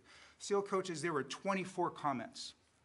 And what was different about this slide is when I read these comments, I started noticing something, that I was reading the same comment again and again. And there was only 24 comments, but one comment showed up 4 times, which doesn't sound like much, but when I've been reading all these responses, I just wasn't seeing that kind of repetition. Like I said, the comments were all over the place. But these came up 4 times. I decided to include 3 out of the 4 on this one. So one of them said, "A SEAL coach is necessary.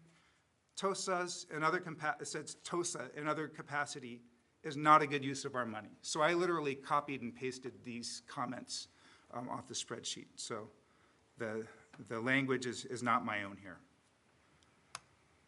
"Some SEAL coaches are helpful. Most TOSAs seem to do busy work for the district with little effect on classroom learning. I like having a SEAL coach, but in the past our TOSAs have not been the most helpful." So my final decision on to include these, because like I said, this is 3 comments, there was a total of 4 of these. It was first of all, we didn't ask respondents to compare ELD TOSAs to other TOSAs. All we did was say, "What's your overall impression?" And this is what they came up with. So when 4 people decided they automatically drew that comparison on their own, that seemed important to me, especially when I look at the slide where 92% of the people who worked with the ELD TOSAs thought that, wow, yeah, it had a significant impact. The overall impact was significant. So there clearly, that indicated that there was something different going on with SEAL TOSAs than with other TOSAs. There was another type of comment that came up repeatedly with SEAL coaches. This one, there was only 3 of these, but again, it jumped out at me because the comments in other places, they just didn't repeat themselves. People were all over the place. So one of these was, "He or she is great when he or she is at our site, but the TOSA is split between 2 sites.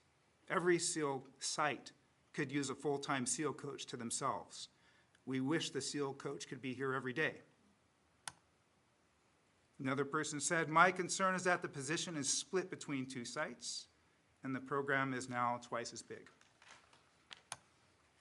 And the last comment on this topic was, "It's difficult to share a SEAL TOSA with another school. Last year, having our own TOSA was much more effective." So I want to make it clear, I got reamed by a person on the previous slide who thinks I have an agenda to get rid of TOSAs. And I want to make it really clear that is not my agenda. And I say this to people all the time, I'm being really honest here. My agenda is to make our membership stop complaining about money. I'm trying to do something about the fact that people always complain that the board spends all the money and leaves nothing for a pay raise. And why do they spend it on all these programs? But we've never done anything to try to help you look at the program. So my intent is to help you look at programs and just to give an honest reflection of what people told us. So that's it, if you have questions. Board members, do we have any questions? Yes. How many schools are on the SEAL program? I think 5?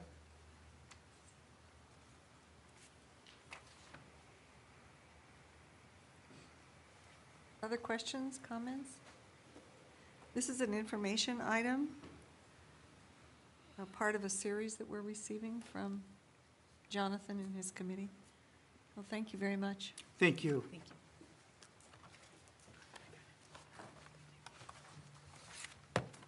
The next item on our agenda, item 8C, monthly district cash flow update. This is also an information item. And Kimberly Mason, Director of Fiscal Services, will present the monthly district cash flow update to the governing board.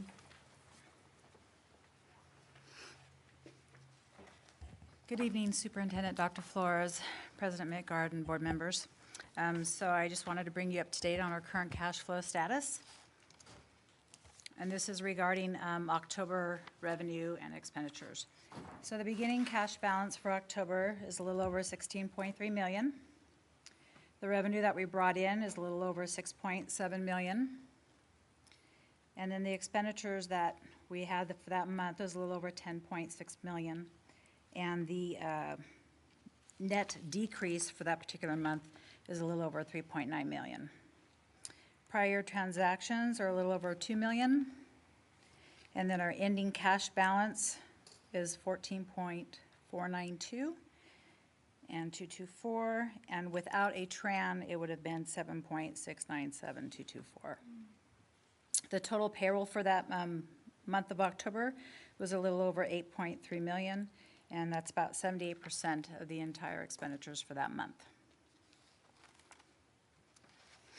And then this is just another way of looking at the cash flow, and this is after the end of the month payroll. And the next time we bring cash flow to you will be with our first interim report, and the projections will align with first interim at that point in time for the rest of the year. Any questions? Questions? Comments? Thank you. Thank you. Thank you.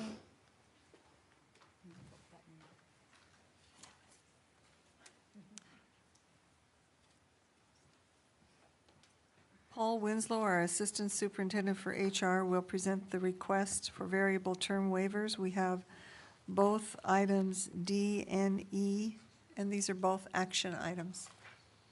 Good evening, President Midgard, members of the board, Superintendent Flores. For this item, I am presenting a request for a variable term waiver for 7th grade ELA dual immersion teacher Elizabeth Osuna Carrillo. Elizabeth was hired very recently for an unexpected vacancy. She's currently working on a short-term staff permit. We're requesting that the board approve a variable term waiver to add the B to her CLAD, which will allow her to continue on the dual immersion program. She is fully bilingual, and this is a requirement for the state to teach in a dual immersion class. Okay. Questions regarding this? I'll entertain a motion. Move approval.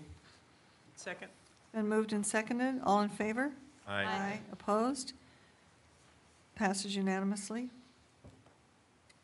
Item E, variable term waiver request for administrative service credentials for the following personnel: Jeannie Baumgartner, Bria De Lorenzo, Kate Gunter, Janet Lee, Lauren Mantani, Colleen Papalias, David Rubin, Jennifer Spinetti, and Ricky Thompson. And this is also an action item. Thank you very much. This is a request for 9 variable term waivers. This is a pilot program that the district is attempting to really serve 2 goals. Number 1 is to begin to, with the spirit of building leadership within, start to recruit within our own ranks for potential future administrators within the district.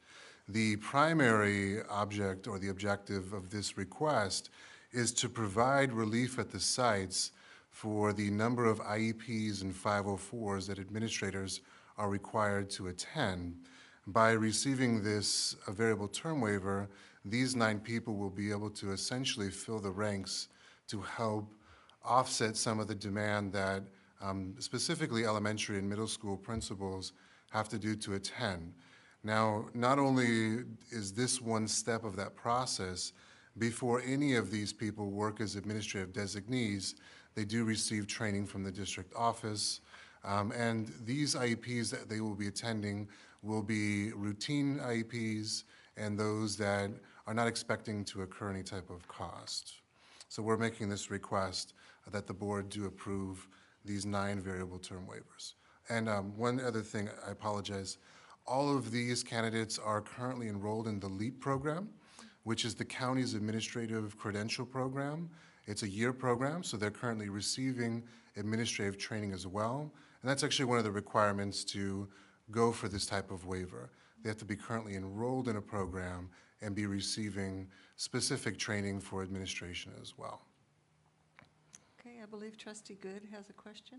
So there's no financial cost to the district? They're going to conduct these IEPs and 504s on their own time, or? No, there will be cost to the district. There'll be an hourly cost for anything. This is above and beyond a teacher duty because we're going to be employing them as administrators on an hourly basis. So there is a cost. We can't give you an exact cost because it's a pilot, and we really don't know the need yet. We're going to attempt to see where we're at in terms of trying this pilot. Yet if we had current administrators do it, there would be no increase in cost because we wouldn't be paying them an hourly amount, correct? That is correct, but currently, because of our incident rate has increased so greatly, and I can speak as the former principal of Christopher, I had more IEPs and 504s at Christopher than days of instruction. And that even included with 3 administrators. So we were close to 200 IEPs and 504s that we had to attend to. By federal law, all IEPs have to be attended at least once per year. So if you start to also calculate IEPs that require multiple interventions, literally there are no more days of the week that some of these principals can attend IEPs. So while you are correct that if the current administrator does go to those, and administrators are still going to IEPs, this does not remove the duty of an administrator to go to an IEP. What we're trying to do is to provide some assistance because principals, they can't be in IEPs 5 days a week. There are other duties that principals have to do. So this is a pilot that we're attempting to see if we can start to relieve some of that so principals can also focus on some of the other duties. The idea is great. I really like it, but the fact that there are no cost controls on it, and just from what you just said, more IPs than days of the week, the cost could be extraordinary. And without even providing an estimate, I mean, I can't support this based on the finances alone. Okay. I guess if we approve these waivers, could we also at another point talk about the program to address the cost issue? So this action item is simply approving the waivers. So if the board provides direction on what they would like to see in terms of, or if they would even like a report, maybe after a month, to see what type of cost it's looking like, we're more than happy to do that. The approval of this in no way is approving limitless money. We're just approving these waivers so these people could potentially do that. If you'd like us to come back and maybe provide an estimate or some type of budget to actually use these people, I'm more than happy to do that. I mean, it's just like any other contract we execute on behalf of the district. There's a dollar amount associated with it, a finite dollar amount, and there's nothing here, and the potential is huge, and if we can't even get an estimate, I would be okay approving the waivers and putting a budget or putting a limit on it, but I can't just give you, sorry, a blank check. Because, worst case scenario, administrators stop doing these. We have these 9 people doing all of them. Well, I'm not saying it's gonna happen, but I have to look at what's the worst case scenario on the bottom line.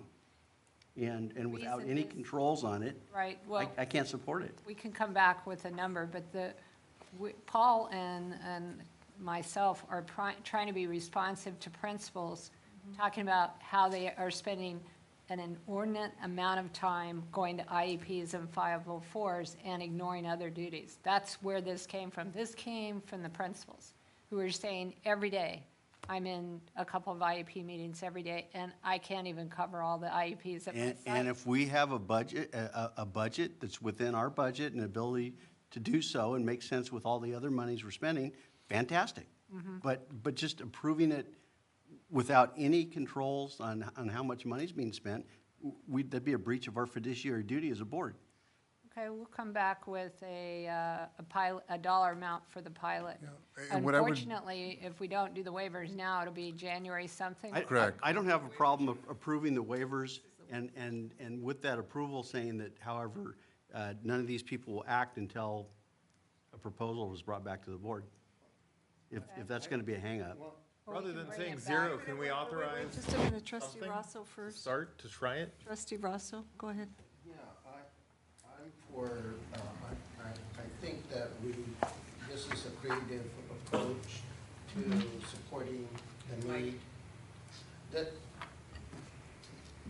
This is a problem that needs to be addressed to support the principals and the schools and to get these IEPs done. And so I support this proposal, and I understand Mark's concerns, and I think we can address that. And, you know, in other words, nobody's going to go, we're not going to allow it to get out of control. I think they can come back to us and come up with something that is reasonable, that we can live with. And because they understand that we have to stay within the budgets, but we need to know those numbers, and that's fine. I have no problem with that. But I support the proposal as it stands right now to get the waivers, to get these people on board. I think that that's prudent. Okay, Trustee Pace. So I like what you're saying.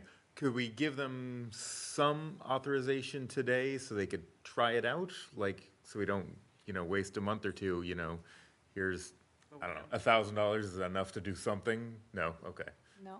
Okay, so never mind then. What do you mean, $1,000? Well, I mean, So rather than saying, come back with us and ask again for the project, can we authorize them to pilot something for a week or 3 or, something? that's extremely limiting to me. I Yeah, think well- we have a valid question about the budget. That's something that we want to provide to you. So we'll look at the numbers and we'll come back with an estimate, and we'll tell you what part of the budget. But you're saying without passing this No, now? I'm recommending you pass this. Okay, but I mean, but then that means that they will begin to provide services now. No, No. it does not. Not until you have a budget, that's what I'm hearing. So we'll So- come back on December But I'm- 14th. Okay, but the intent was to begin services now. No, this is just to get them the waiver Right. for their credential. Right. They haven't even had. We actually would have started right away, but if I understand the concern and we want to be responsive to that, so it won't start till after the winter break. We'll bring you a budget on December 14th. Okay. Yeah, I think we absolutely understand, Trustee Good, what you're saying. So what I would request is if the board does approve this first step, and then Dr. Flores, and Alvaro can work on projections of numbers, as well as what the actual cost per hour is, to give an estimate, so then the board can give us direction before money's spent. That's absolutely fine, and I don't disagree. This is the first step to actually even begin that discussion, because at the moment, they can't do this service as it's written right now. So the request at this level is simply to approve the waiver, and I'm more than happy to provide, and on behalf of the principals, because like Dr. Flores said, this is really an extreme, it's an extreme need of the elementary principals in particular, who don't have assistants, and they're just overwhelmed with the amount of duties they have. But I'm more than happy to provide that, and with the direction, Dr. Flores, we can do that. Because part of the analysis is, okay, if it comes back and the financial impact is so great, then maybe it's appropriate to look at assistant principals or other full-time administrators. I don't know, but without any of that information, we can't make a decision. Absolutely. Okay, Trustee Doyle has been dying to say something. Any kind of estimate on what the hourly rate would be? Yeah, so the hourly rate is based on the lowest assistant principal middle school rate, which is kind of our standard entry point for administration. And I believe right now that's about $63.21. It's about $63 an hour. And how long do these reports take? So the actual IEP, it completely depends. I would say ballpark between, we would hope an hour, I think would be a very routine, normal IEP. Some IEPs can take months, but these particular people would not be engaged in high-profile IEPs. They would not be engaged in IEPs with lawyers, advocates, NPSs, nothing like this. This would be routine IEPs because federal law demands that we do an annual review every single year, as well as 504. So this is not limited just to federal legislation. It's also limited. It's also for 504, which is under civil rights. Trustee Pace. You mentioned that this was especially needed at elementary schools, but I see the majority are high school people. Would these staff go to elementary schools? Correct. Is that what okay. Correct.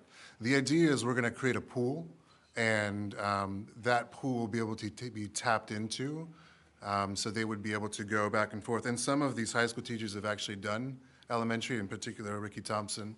He's done high school, middle school, and elementary school. So they have a variety of levels.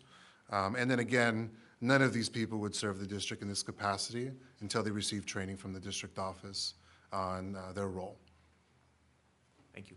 I would like to add a comment. I totally agree with what you said.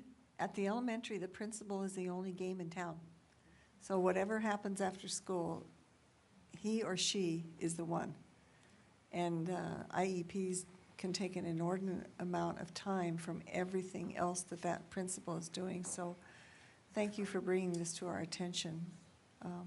And I fully support this, the waiver. That's where we are tonight. Mm-hmm. Did you want to say something else? So we're going to vote on the waiver tonight, but we're not going to, that no action beyond the waiver is going to happen. In other words, no implementation of the intent of this waiver was to get it so that they could support the principals effective immediately. Right. Well, I guess the good news is we only have a few weeks of instruction Right. before Christmas, so So how soon will we have something in place, timeline, would we be able to, so that they could be able to implement? we can implement Assistant. this as soon as the budget is approved by the board. So we'll bring that to you on December 14th and start this program right after the winter break. Okay, that's fine.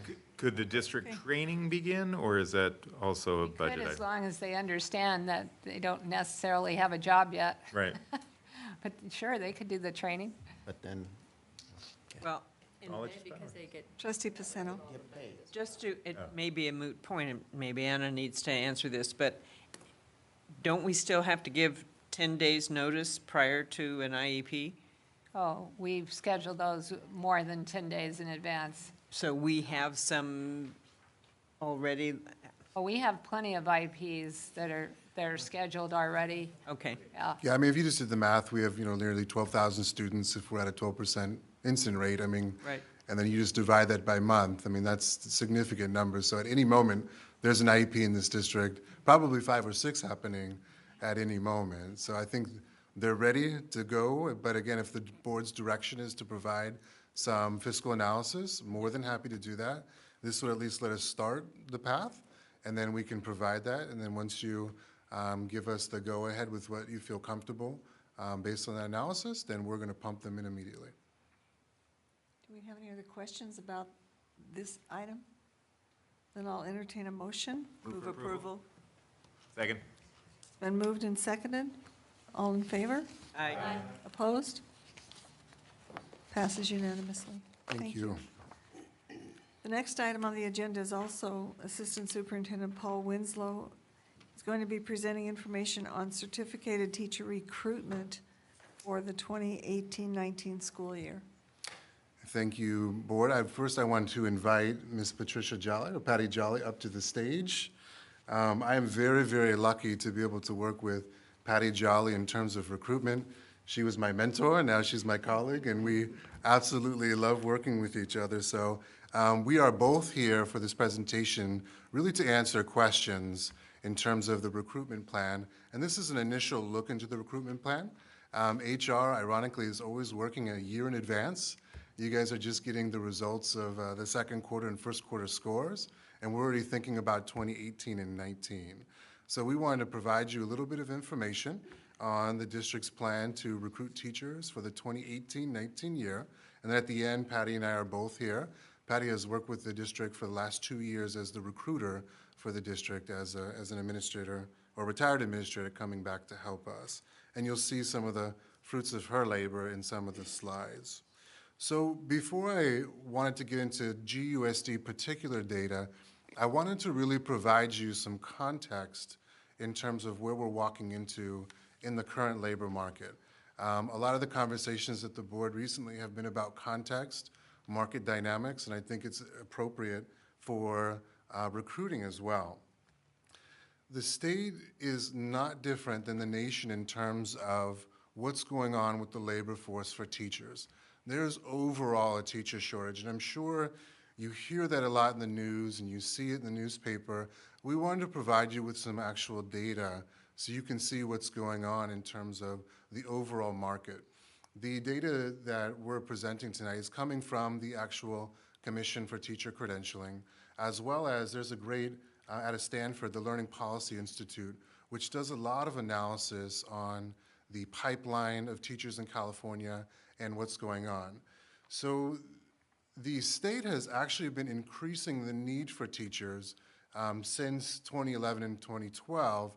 After the huge crisis happened, the state started to funnel some monies back to the districts, and in general, the state has increased the annual need of teachers since 2011, 2014 by about 30,000 teachers.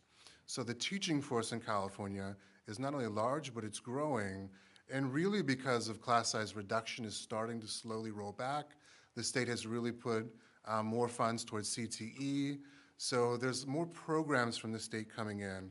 And we're gonna look at that versus enrollment. I know Dr. Flores was talking a little bit about that a while ago. The state and most of the agencies that analyze what's going on with teachers use several different metrics or data metrics when they look at what's going on with the state of teaching. So the first one, you can see the teacher preparation enrollment. So one of the things that the state's looking at is how many teachers are in the pipeline to become actual teachers. And you can see there, in 2001 and 2002, about 77,000 people entered into a teacher credentialing program. 2014-15, which is the last data that we do have from the CTC, is 20,000. So that's about 1/3 of what it was, about 15 years ago. That's a huge indication for us in terms of our ability to recruit and to maintain teachers into the teaching force. The second one are actual credentials that are issued. Just because you enter a program doesn't mean you finish a credential. And some people enter programs and then actually don't even apply for the credential because they've decided that teaching might not be for them. So that's another metric that the state looks at, and you can see similar time spread that's less than halved. So again, there's a serious pinch point that's happening at the state in terms of those entering into the teaching profession, as well as those getting teaching credentials. And then the final benchmark that most analysts are looking at, and you probably are starting to see it as a board, are applications for what are called substandard credentials or emergency permits. And as the assistant superintendent, I've come to the board many times requesting waivers and provisional internship permits, and that's that category. This is probably one of the biggest indicators that we're starting to see a wave that's a little bit concerning, and you can see it's doubled, the application rate has doubled in the past few years. So looking at it as a state level, there's definitely some indicators that are worrisome in terms of looking for teachers in the future. Now, California and the Bay Area have additional layers of concerns, and I think some of you have started to talk about this in various conversations. But there are differing opinions, and I don't want to make this one-sided. There are various opinions in terms of the crisis. So the California Department of Education and the Commission on Teacher Credentialing are really sounding the alarms in Sacramento. You see it all over the news, and you can see it in newspapers. But the LAO, which is the Legislative Analyst Office, which is the fiduciary branch of the state, actually argues that there isn't a crisis, and they're saying that market conditions will solve everything. And we're actually starting to see that a little bit in the San Jose region. Because the data that they show really shows that even though we've increased teachers, there's been no net increase of students in the state of California. So going back to the first slide, we're having a growth in teachers that are being hired, but it's not reflective of more kids. It's really reflective of CSR, or class size reduction. Now for the Bay Area in particular, the cost of living is really the thing that is hitting most districts. Dr. Flores mentioned districts to the north with enrollment drops and decreases of students. It's really starting to hit the Silicon Valley. It's expensive to have children here.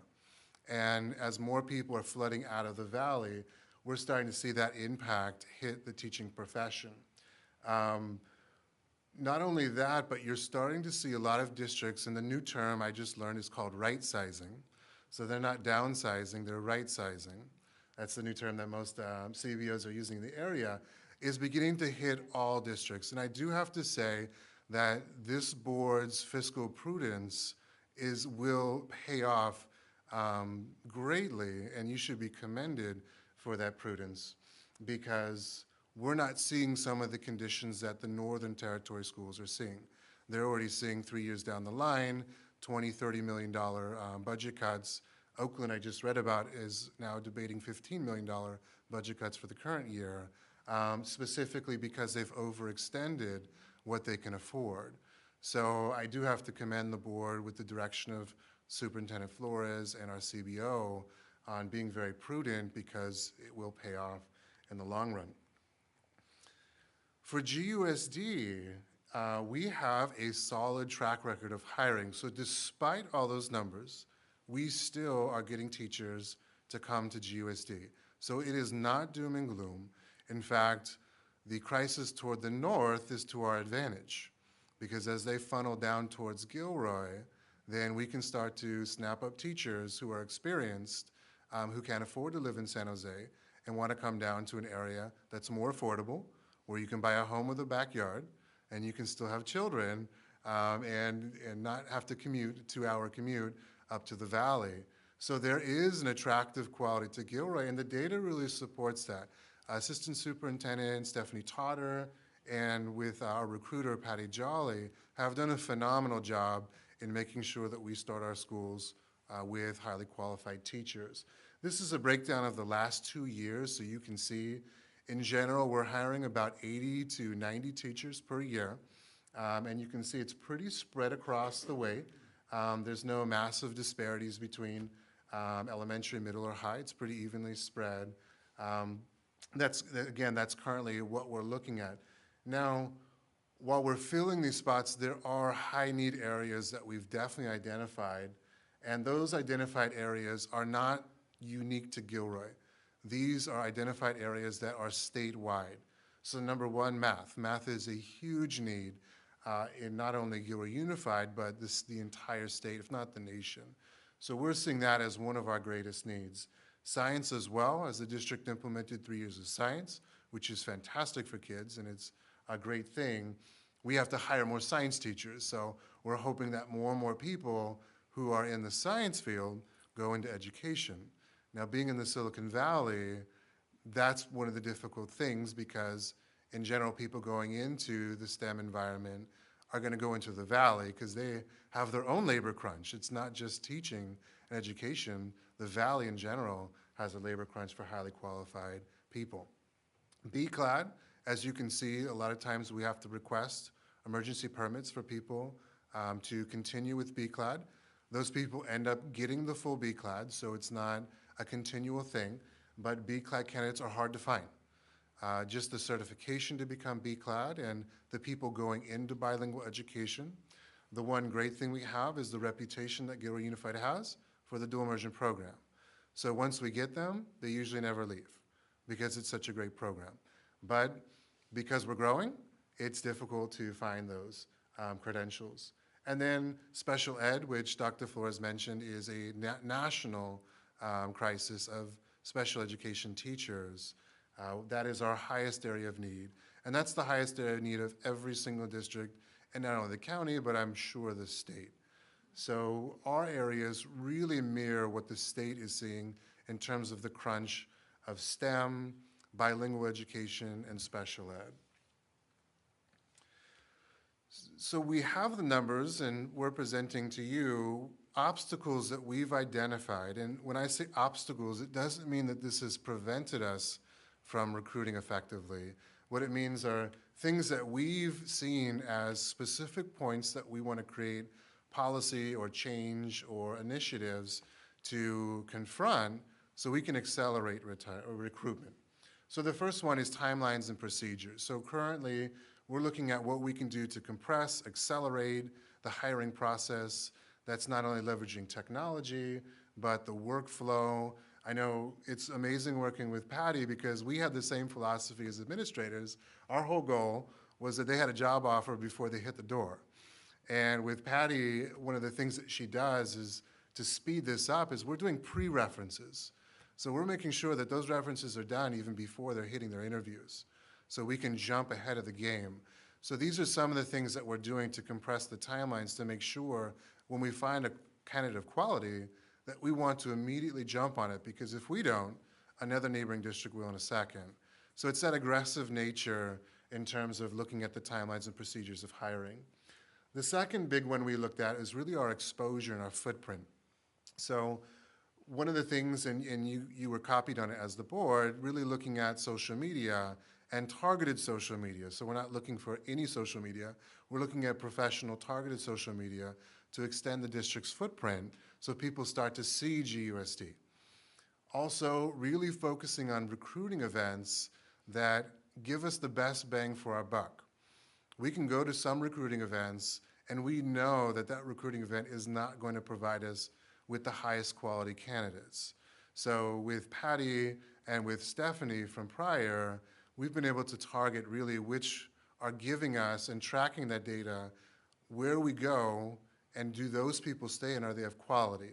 So then we can really focus our time and effort on the recruiting events that are going to get us something. We're also really trying to expand, and you've seen probably an increase of MOUs with different universities this year that you might not have seen before, trying to get GUSD's name out there, not only in the local area, but in all of California, for interns, for practicum experience, whatever we can do to make connections with universities, because once we know we have a vacancy, then we have immediate contacts that we can start calling to see if they know of quality candidates that they can send, and that's really been a plus, and we're building those.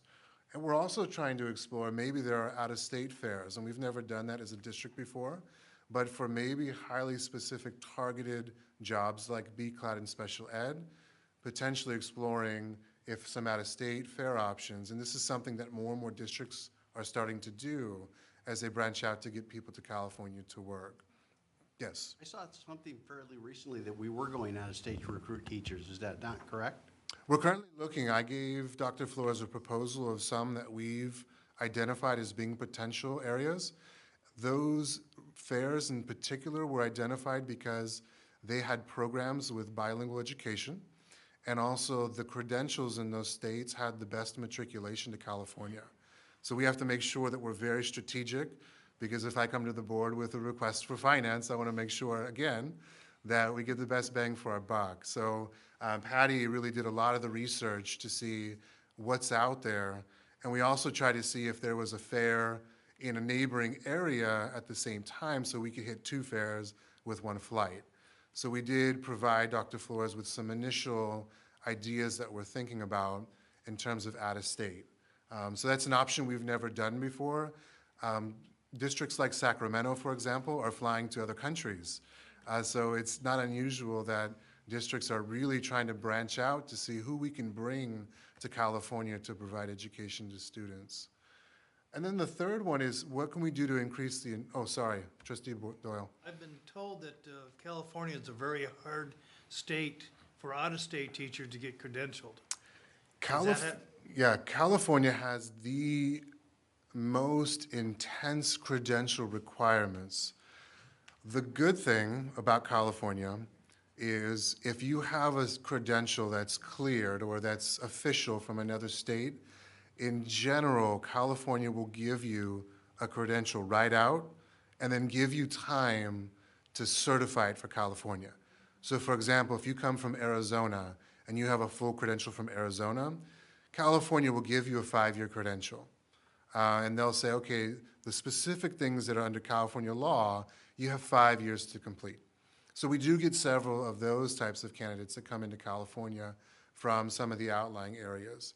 There are some states, though, whose credentials really don't come into California. And that's where Patty's doing the research to see, should we waste our time and effort going to a state where when we tell them to come here, they're not going to be able to get credentialed. So the county office actually just recently, about 2 months ago, provided a large document with matriculation, because they're recommending to districts as well that you might want to start to think out of state. So the county is providing us with lists of which credentials would transfer easier. So if we do go outside, we can say, it's a little chart, right? So you can go and say, oh, you're from Arizona, you have X credential, because we don't know Arizona credentialing, but the county does, because the county is the one that accepts out-of-state credentials. So that's currently happening right now in the county level. But you're right, California has the most strict requirements for credentialing. And every year it gets harder, ironically. Will need to go back to school, and for quite some time, quite a bit of money. Yes. So Correct. it's a commitment. Yeah. And then the third thing that we identified was, how do we increase the internal pipeline?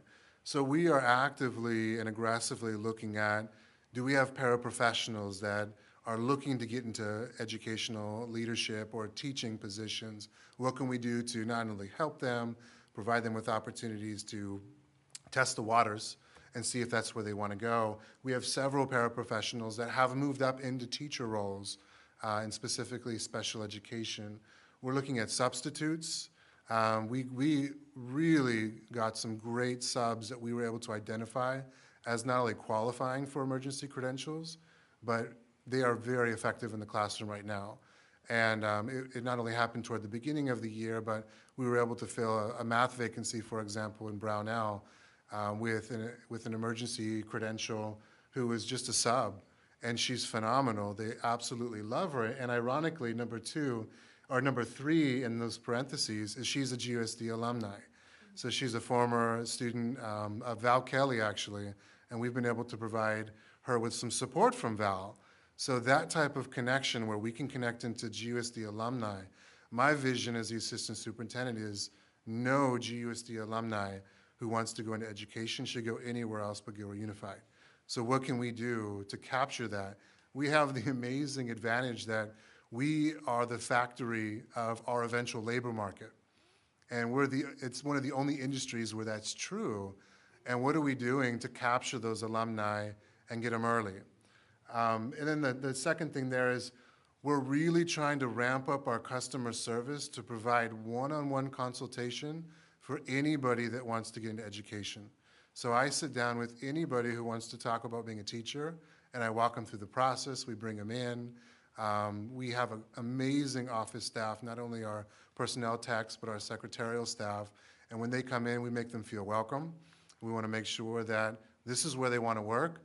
I'm just going to show you what you need to do to become a teacher. And really pumping up that customer service to make people want to work here, but also provide them with consultation that we have the expertise in. So really sharing that with them.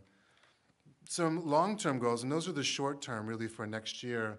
Long-term goals, we are partnering with the county office in what's called the Cal Ed Grant for Teacher Retention and Recruitment. We signed on with a couple other districts in our county. This specific grant is targeting a need that we've identified, which is support for substandard or emergency permit teachers. So once we get them in the door, emergency permit teachers don't benefit from induction programs or new credentialing programs because they're emergency permit teachers. There's really no supports for them. So this specific grant will target, and it's a grant that's going to be coming from the state. We're hoping we're going to get it, and the county wrote a very good grant proposal. And that was actually Gilroy's recommendation was, can that grant carve out a chunk of money that focuses on support for teachers specifically with emergency permits, so we can get them through, you know, the statistic, which is roughly 30 to 35%, and we've seen close to 50% in some cases of teachers do leave the profession within the first 5 years. So if we can get that support early before they get in their credential program, we're hoping that's going to provide some support. A lot of districts in the area are doing signing bonuses for identified areas of need. Salinas, for example, offers $10,000 cash if you sign a contract for SPED. I'm not proposing that, but we're starting to see that other districts in the county are doing signing bonuses, in particular math, special education, and BCLAD. And it's something that we compete with, so we can't ignore that. And so that's something that we're looking into. Also, there are a lot of alternative programs out there. There's Troops to Teachers, which is a program from the military to pump military veterans into the teaching profession. We're exploring that to see if there's a connection there. EPIC and Class Act are programs with the county office that prepare paraprofessionals to enter into the profession. We have a couple paraprofessionals that are participating in that. The LEAP program is the administrative branch of the county program, which we just talked about. So we actively participate in that. We're also trying to expand our GUSD alumni networks. The nice thing is with Patty and myself being former principals, we have a lot of connections with alumni that are now graduating at their bachelor's degrees. And we've been able to recruit some of those people into GUSD this year, especially with Christopher's first graduating class, now are graduating from college. So we're reaching out to some of our alumni networks based on our connection and bringing them in. And the Brownell hire was just that. She was a Gilroy alumni who wanted to come and sub. And then finally, two more things that we're really trying to focus on. We're partnering with GTA. CTA and GTA have a program called Club Ed, and it is a club at the high school level to encourage people into the teaching profession. So we're trying to partner, and Jonathan and I thank GTA. When I brought it to Jonathan, we both talked about our goals and our roles, and this absolutely met both of our goals. So we're working together to see what we can do to form those clubs at both Gilroy and Christopher. That's a long-term payout. 4 years down the road, it's going to pay out, but we have to start to increase the lure and the draw of our alumni to work for us and make teaching attractive. And then also really talking to the principals about retention. You know, recruitment is one thing, but what can we do to retain those that we have? Some of these items are aimed at that goal, like the CalEd grant. So those are our initial plans to start to move forward, and it's going to be a lot of work as we start to roll up, but Patty and I are both here to answer any questions that you guys have. Trustee Bess. Thank you. You mentioned the right sizing, correct? Mhm. And so I don't know if the right sizing is going to be involving cutting classrooms, shutting down schools is the rumor that I keep hearing up in the north. Are we going to be getting floods of teachers from those programs? Are they not having the right credentials? Are we needing specific jobs? Are we going to end up with a flood of teachers because people are going to be getting laid off? So ironically, this year, and Patty can talk about this as well, we were getting tons of applicants from San Jose Unified, more than we ever had before. And these were people with 10-year experience, great references. These were people that were starting to apply for our jobs. Initially, we think that they were fishing because San Jose Unified is going through one of the greatest student enrollment decreases that they've ever seen. They did a complete hiring freeze last year in about the March time period and are starting to do reductions as we speak. So we anticipate things like that will start to happen. Last year, they were testing the waters to see were they ready to jump. Now, we don't know. I know the only school that's announced that has assured that layoffs will happen is Eastside. I think they're looking at about 150 layoffs this current year. We don't know what other districts are doing, but I think statistically, if people are going to stay within the Bay Area, we're going to be able to capture some of those. I was able to hire at Christopher last year, our dance teacher, 12-year experience out of San Jose Unified, fantastic teacher, and because they were anticipating the flood out of San Jose Unified. So I just wonder if that's gonna end up flipping on us, if we're gonna have this shortage now, and then we're gonna end up with a glut, which is, of course, for us, a good thing. We have pick of great teachers, but I'm just wondering if we're, Well, we can only hire so many. So 100 people can apply, and if we have 10 spots, we're only given 10 and jobs. we can choose the best, right? So Correct, that's like- exactly. That's good for us, but That's the advantage for us. I'm just wondering if that shortage concept isn't gonna last very long. Yeah, who knows? Right now, the dynamics in the labor market in the Bay Area are so unpredictable. Other questions, trustees? Any other questions, comments? Trustee Good? Have you considered talking to the folks who are building those two lower income housing projects about maybe streamlining the process for new teachers we might have coming in? Maybe putting them at the top of the list or something like that? I have not. I think that's something we can look at with Alvaro. Alvaro would definitely have that expertise. I do know from experience, in my experience, there are several districts that have tried that, housing pipelines for new teachers, and it really has not increased their retention or their recruitment. One of my cousins, who's a teacher in Santa Clara, benefited from the Santa Clara Housing Project, which was the famous one. They actually bought apartments, or built apartments as a school district, and started housing at very low rent. And I don't think that really panned out for Santa Clara because the rent just became so expensive because there was a limit. You know, you can bring a teacher in, but you can't keep them for 20 years. And as soon as they lost that 3-year lease, which it was at the time, then they had to go to the real market. And then they left the district, so. My idea was much less ambitious, just getting some cooperation from these folks to maybe reserve some slots for people that come in from out of the area to our district. It's definitely something we can look at, absolutely. Other questions? Yes, trustee. I want to thank you for your very thorough report and also for the incredible work that you're doing. When I saw that first slide of 77,000 down to 20,000 enrolled, I just made me gasp. And then the next one where that goes down to 24,000 of the 77,000 even got a credential. So your task is monumental.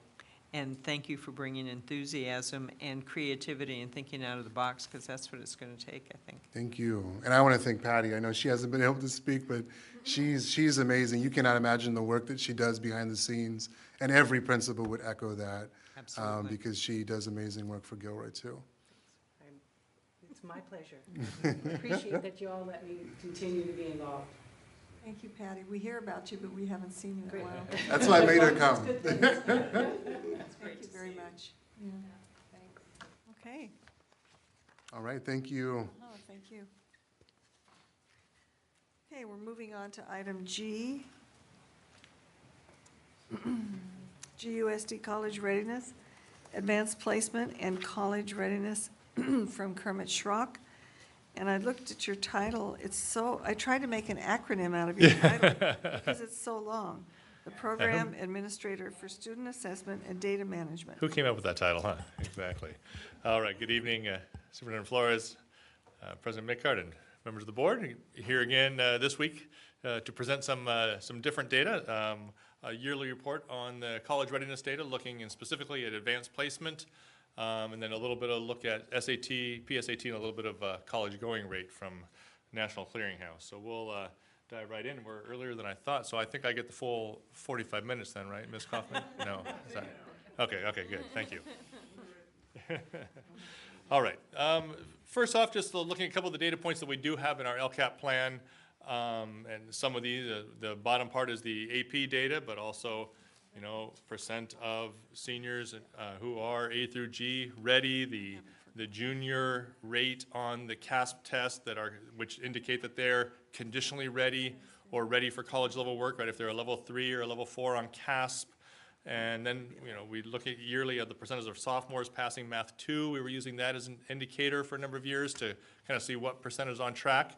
You know, we've seen the CASP data for the juniors, and when I gave the CASP presentation, we saw that junior CASP rate went up, which will help pay off in college readiness, right? That's what we hope to see, but then it also is still passing all of those classes on top of that. And the math scores, we talked about math CASP a little bit earlier this evening, right, with the SIPSA presentations, but we look at the math CASP. Yes, it has gone up for the past 3 years for juniors, 24% to 28%, now to 32%. Great to see that increase, but that 32% is, that is the Math 3 level, right? That is the Math 1, Math 2, Math 3 level. That's the percentage of juniors who are indicating at this point that they can handle college level math work, right? Now they still have senior year. They have other ways to demonstrate that. They can demonstrate that through SAT tests, right? Through other possibilities, but this is the one kind of sweeping test we get to see every junior in the district and where they come out on that test. And then when we look later at some PSAT data later in this presentation, we're going to see some similar numbers there, which means that we still have our work to do, right? But it's nice to see that upward trend. Will we, hopefully, as now multiple years of math implementation goes forward, continue to see that upward trend? I mean, that's what we really want to see to really improve that A through G college going rate, in addition to our A through G graduation requirements, right? One thing is to have the graduation requirements, getting them through those classes, and now to watch those results go up as well. And then the focus, the part of the presentation this evening, the advanced placement. Here we can see a couple of good trends, not only numbers of individual students increasing over the past years, hitting our highest mark, 844 last year. Also, the pass rate went up last year, of the highest of the past 3 years, about almost 45% pass rate, getting a 3 or higher on the AP test. So to have our numbers go up and pass rate go up, it often is we don't quite see those things go hand in hand, right? But you could see the total percentage here, this statistic, the third line from the bottom, the percent of all 10 through 12 grade students taking at least one AP test. That didn't go up that much. So even though our total number of kids went up, that number, 28% to 29%, but that number has gone up over the past 4 years, right? From 22% to 24 to 28, 28, 29, and for those percentages to kind of be getting back closer to where it was at 48%. If we look at the 2013-14 school year, only 22% of the 10th through 12th graders were taking the AP test at a 48% pass rate, right? Then as those numbers went up, that pass rate dropped, and now we're seeing that come back up. So those are the kind of positive trends we want to see. So I talked about that pass rate a little bit. 21 different AP tests were taken by students. Are we there? Yeah. This past year. And we had more students, as I spoke earlier on the previous slide, more students enrolled in multiple AP classes. More individual students took at least one AP test, and that passage rate did increase this past year. So these next two slides, kind of a lot of small numbers there, but kind of looking test by test, what has the trend been over the past 5 years in that final column, looking at the national average. Always want to be careful when we make comparisons. How many districts are encouraging all their kids to take the tests? How many districts have lots of kids take AP, but only a few kids take the test? It's a tough one. But it's always nice just to know where we are in that overall picture. We did see some positive trends. We see some areas, environmental science, number of testers, much higher from the year before, back in line more with the previous years, and that pass rate at the highest rate. So environmental science at 43% was the highest in the past 5 years. So that's a great one to see. I skipped over the very first line. Biology went up the highest in the past 5 years as well, with in those 50s to 60s number of students in the past 4 years. So that was a good trend. A couple others I wanted to note. U.S. government economics has always been a tough one for us. We've been low compared to the national average, but I also just want to remind that we teach that course in just one semester. So one semester of government, one semester of economics. Now, on the one hand, you say, well, should we do that differently? On the other hand, we do have a number of students who are being successful at that. I think, and we saw a little bit positive trend there on both of those, both an increase in students and passage rates of both those tests, which is good to see. It's also good for students to realize what completing a college level course in a semester is like, right? Leading into finishing up their senior year. So for good or bad in terms of our overall pass rate, the rigor of completing those two courses in 1 year is is definitely a good rigorous challenge for those students. Psychology, a nice pass increase, although there was a decrease in number of students taking, so hard to see a conclusion yet on a trend there, but we've only been giving it for 3 years, so it'll be interesting to watch that over the next couple of years. And on the next slide then, we have our mathematics and science and computer science. Calculus has stayed in the same range, 50, 60. We had our highest number of students the year before, but in the pass rate staying in the 40s and 50s. A new course last year, AP Computer Science Principles was offered, so it was a first time that year and had a fairly good pass rate with 76 students taking that. And we saw at the Spanish language and level, lots of students taking that AP test, taking the AP classes, and maintaining a good pass rate. A little bit of drop from the year before, but an increase of 60 students there for past year from a previous year. So good trends there. Maybe any questions on those two slides before I go on? We can come back to them too. Just on the Studio Art 2D, it says 14, so 14 out of the 15 got 3 or higher? Is that what I'm understanding there? Ooh. Is that, yeah. That looks like an error on my part, doesn't it? No, I just was wondering, that'd be great if it was 14 out of 15, that'd be great. I think it is, and I think I was intending to put that as a percent, but I will just go back and do a check on that for a revision. 'Cause that'd be a great. It was we've had you can see there on the previous years, that's been a fairly strong pass rate, right? 60, 70, 80%, right, and in those previous years. So, yep, I will double check that.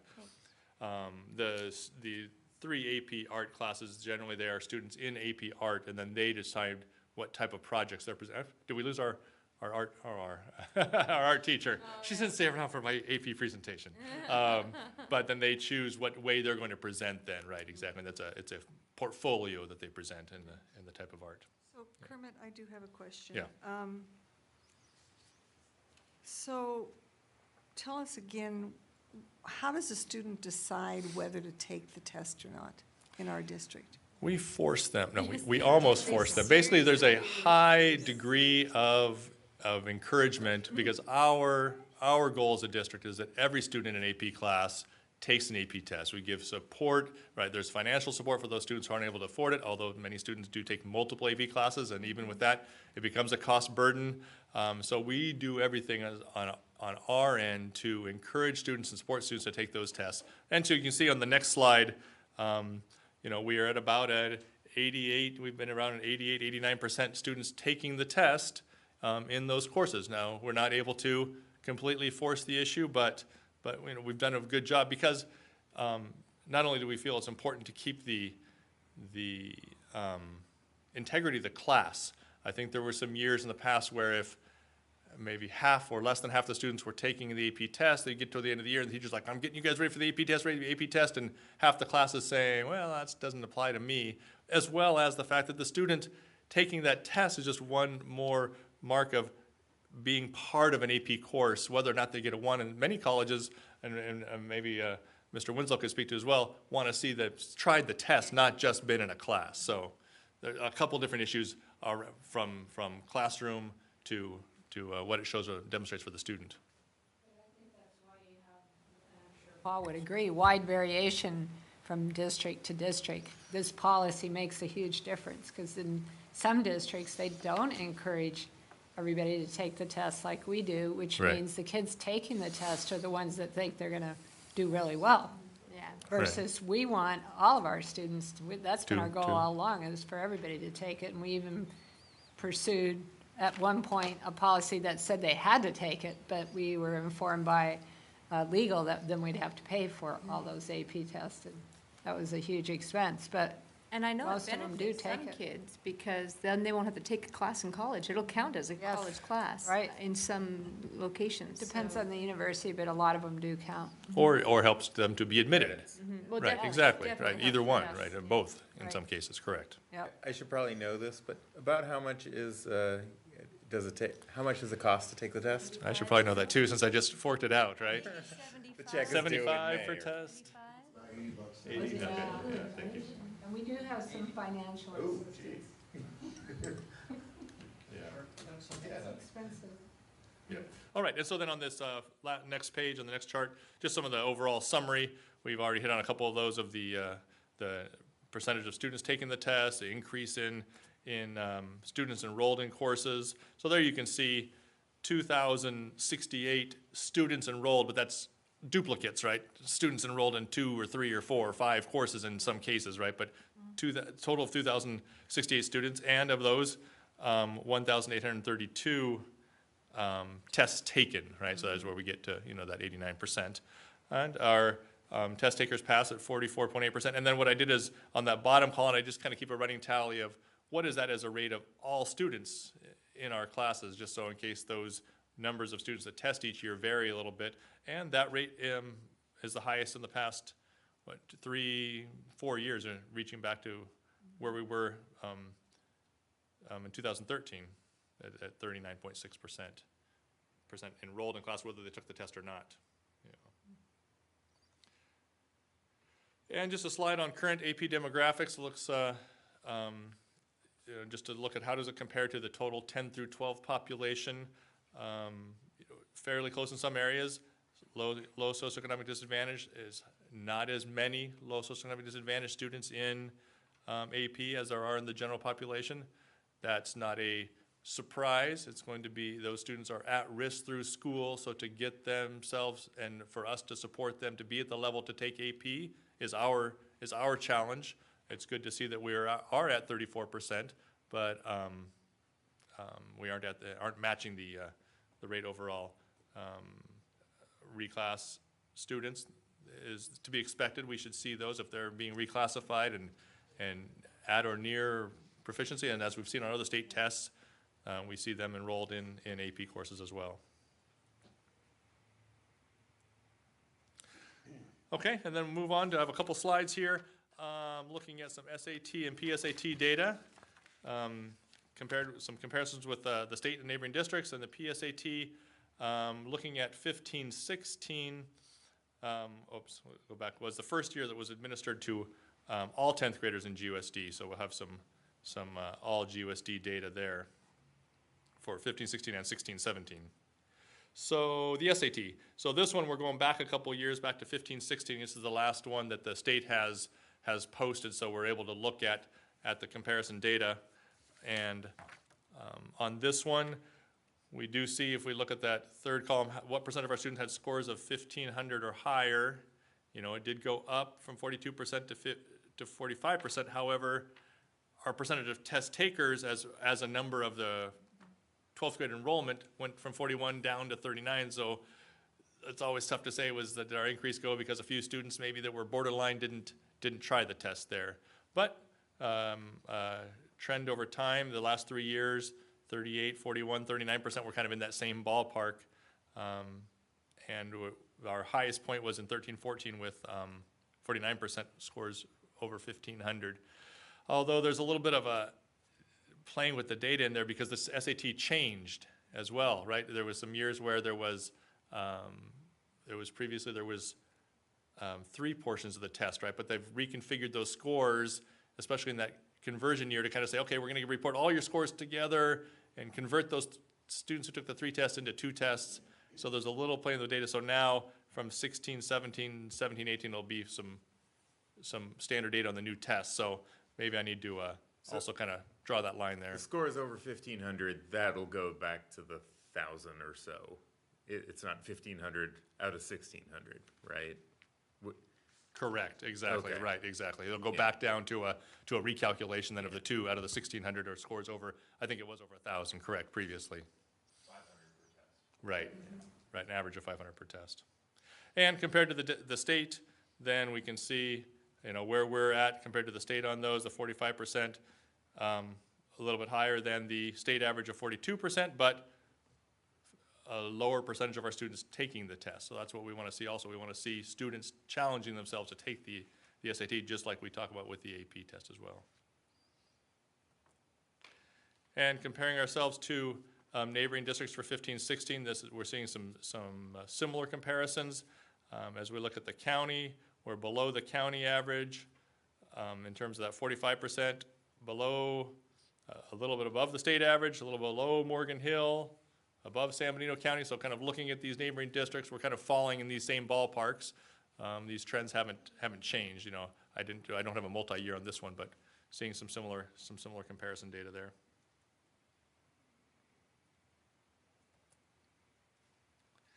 And PSAT, as I said, this one we do have last year's. We have 15-16 and 16-17. And they just took it 17-18. This is taken in the fall, so it's one day in the fall where we've had all 10th graders take the PSAT test. And here, look, the state does provide us a percentage on those of meeting the standard at each level of the evidence-based reading and of mathematics, and we can compare that to the state. And then percent of students that met both of those benchmarks as well. So in this case, we had 26% that met both benchmarks, and then compared to 30 at the state level. And that 26, if you look down below, the 26 is a drop from the previous year. So in 15-16, there were 32%, so it was a drop. In 16-17, we don't have our fall of 17 data, 17-18, so we'll wait to see a little bit more of a multi-year trend. That drop in 16-17 is not something I would have necessarily predicted. I think, you know, if we go back to looking at our Math 2 pass rate, is held pretty even the past couple of years. So it's not like I say, oh yeah, we saw our Math 2 pass rate drop a little bit. So yeah, I could have predicted, but you know, don't see something else to show that. So in this case, it is one set of data point. We certainly hope that isn't reflective of this current group of 11th graders' CAF scores, right? So as they're going through Math 3 this year.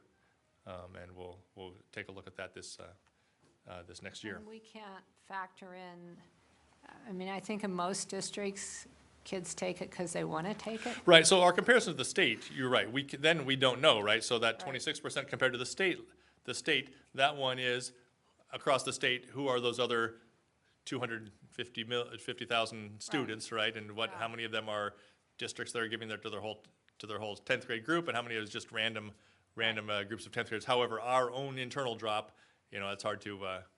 I don't have any specific points to pinpoint that one on for that 1 year. I don't think most districts make all their 10th graders take the PSAT, and our kids don't have a choice. Correct, exactly. So it is which is why it's a nice. To have the practice. Correct, it's a nice data point for us, right, to be able to watch this over time, because it is every 10th grader, you know, that we're able to. Just for me, because I'm not familiar with the scores, mean score 881. What is this? What's a good score? I don't know what a SAT score looks like these days. This. Is it 1,000? This is a conversion. What's a good? Boy, that is a good SAT question. score? I'm pretty sure it's on a conversion to the SAT of 1600. Oh, 1,600. Right, Okay, exactly. Okay, I wasn't But sure I will what it was. I will double check that. Thank you. Unless Paul is able I'm to not even sure what that means. confirm that for me. 881.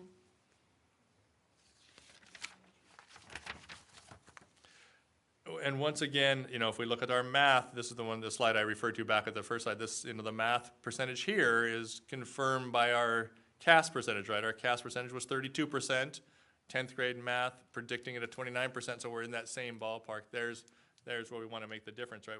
Once again, meeting the reading goal is 52% of our students. Just like on CAS, 60% of our students met that reading target, right? So we had two different tests confirming both that our reading is on track and our math is still the challenge. And it's nothing new, right? The Algebra 2 pass rate for high school students has always been the challenge. It will continue to be one of our things that we need to strive for. And finally, a slide on our college-going data as accurate as we can get. So we have, there was some comments during some of the SIPSA presentations about trying to get more accurate college-going data. And we have now been in a contract with National Clearinghouse for about 3 years to submit our seniors, and they match it to any colleges they happen to have in their system. So once again, it's not a 100% match, but it's pretty good. It seems to be about a 95% match in terms of students that they can find in their system, most state colleges, most community colleges, and a good number of private colleges, but not all. And so it gives us a sense, it's, you know, lower, this is a lower rate than we've looked at in the past because our past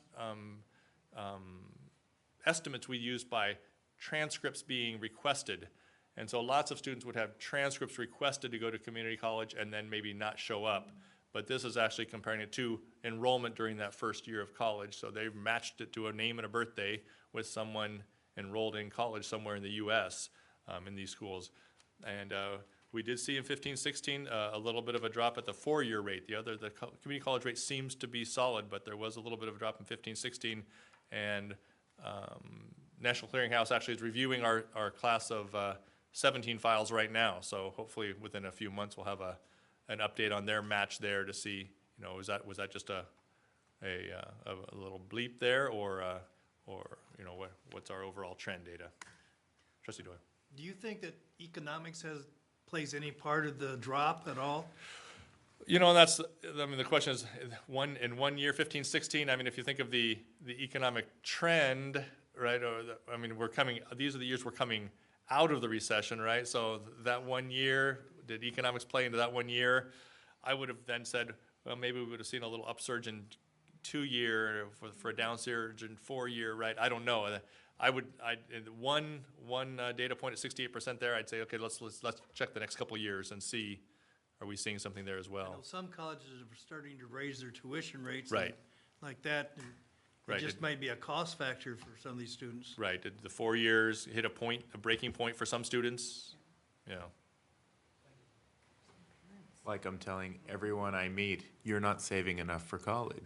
That's what I've learned this year. Yeah, exactly. All right, well, I think that does it for me. I'm under my 45 minutes, I think, so. It's funny that you presented that, because I was just thinking when I was listening to the SIPSAs today, Oh, yeah. what's the percentage, when you're talking about these scores, how does that play out? How does it play out? So my question was, how many kids from Glenview end up going to college? Or Right, end up going, right. taking these AP classes? Because you made the comment that they go into middle school with that lower score, and is that possible? That is possible. We do get back from National Clearinghouse some student lists that we could go back and maybe just take a snapshot of some group of kids and do something with that. We could, you know, what have our percentages been a 4 year? 26, 27, 25%. That kind of correlates to the 29, 30% of students passing math, right? That's a pretty direct correlation there. So can we say that, you know, then we'd have to go back and say, okay, at 5th grade level, what's the correlation with math? Yeah, I don't even know if that's possible. Well, it's a CST score back then, right? Yeah. So.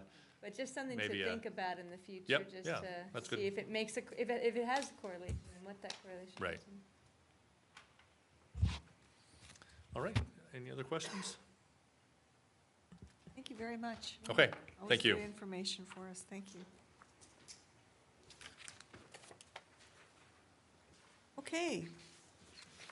We're down to the last item on our agenda, which is a discussion by the board about the school board campaign.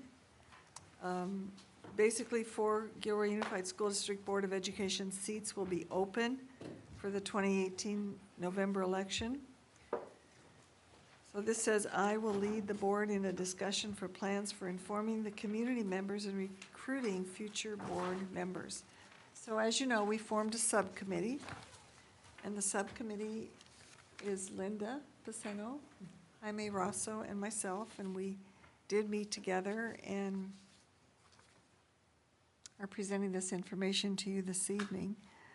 The terms expiring in November will be Bass, Midgard, Paceno, Rosso, and recruiting potential board members and informing them regarding board duties and expectations are the responsibility of us, current board members. So we put together a recruitment plan. What do we have to do to get to this point? Because the months are going to go by very quickly. So our prime time is between January and April, only because May and June just get away from us. It would be almost impossible to try to schedule meetings beyond that. This evening, or I don't know if we have to get this whole chart filled in tonight, but soon, before January, we should know which 2 board members will go to each one of these presentations.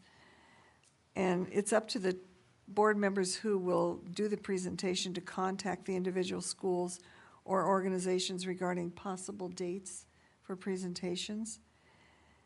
And then we'll plan a district-wide presentation for the end of April to review, clarify, and discuss next steps for potential candidates. Because between January and April, we should have met with all these different school groups or community groups. But the end of April would be a good time then to have a district-wide meeting for those who want to come and pursue it further. Then Jaime came up with an idea about creating a 10-minute informational PowerPoint with each board member discussing one aspect of serving on the board. So then you could take this with you when you go to do your presentation. So Jaime is going to be in charge of that part of it. So on the next page, I listed 7 areas of responsibility in being a board member. And if I left something out, and this is not set in concrete yet. If there's anything you want to change, we certainly can. But our first and foremost job is to hire and evaluate the superintendent. So one of us, or a couple of us, would do a quick little video about what does that involve. 2 is understanding the decision-making process. 3 is learning to respond as one of 7 board members. Sometimes we get people on the board who initially think they're going to make a big change, and they are a party of 1. And there are 7 of us, so talking about that. Number 4 is understanding obligations other than being present at board meetings. For instance, site visits, special school events, subcommittee assignments, advocating for schools. 5 is providing support and clarification for new board members. How does a board welcome that incoming new board member? How are they helped? 6 is understanding the time commitment in being a board member. And 7 is reading, clarifying, and responding to items in board packets. So these would just be quick little blurbs. Just not so sure that I would have run had I known all this.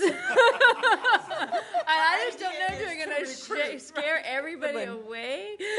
So please don't scare people. So Jaime, do you want to talk a little bit more about that? Because that was Yeah, just briefly, I think the idea is that when we take something and visit a site, we can put on like a 10-minute presentation that basically introduces this is what we do, and this is why we do it. And so it's not intended to be a comprehensive by any means. It's basically introducing this is what we do, and it's something that it's not going to be where we have to necessarily have it, you get you all dressed up and everything else. It really is kind of intended to capture you in the field, you know, literally a cell phone video, you know, that a YouTube type cell phone video that we'll clip them or create a slide presentation that will take it on the road. And then when we do our handouts, you know, with a little more detail, we can have a handout to support it and answer, take questions and answer questions about serving on the board. I think it's mainly to plant the seed of who would be interested. Those that are interested in more information, obviously, we'll recruit them to some kind of workshop or, you know, something similar to the way we snagged James over there, you know, so. How does that sound to you? All of you. I'm excited about it. I don't want to be on video. I had an inquiry from a city council member wondering if you would like to open this up to prospective city council members and kind of do it as a joint deal. It might appeal to a broader audience. I don't know. Oh, so I told them I would ask. just both offices, you mean? Like Well, you run would- for something? Yeah, run for public office in Gilroy and cover city council and school board. Maybe we want to keep it all around. I don't know. I was asked to ask questions, so.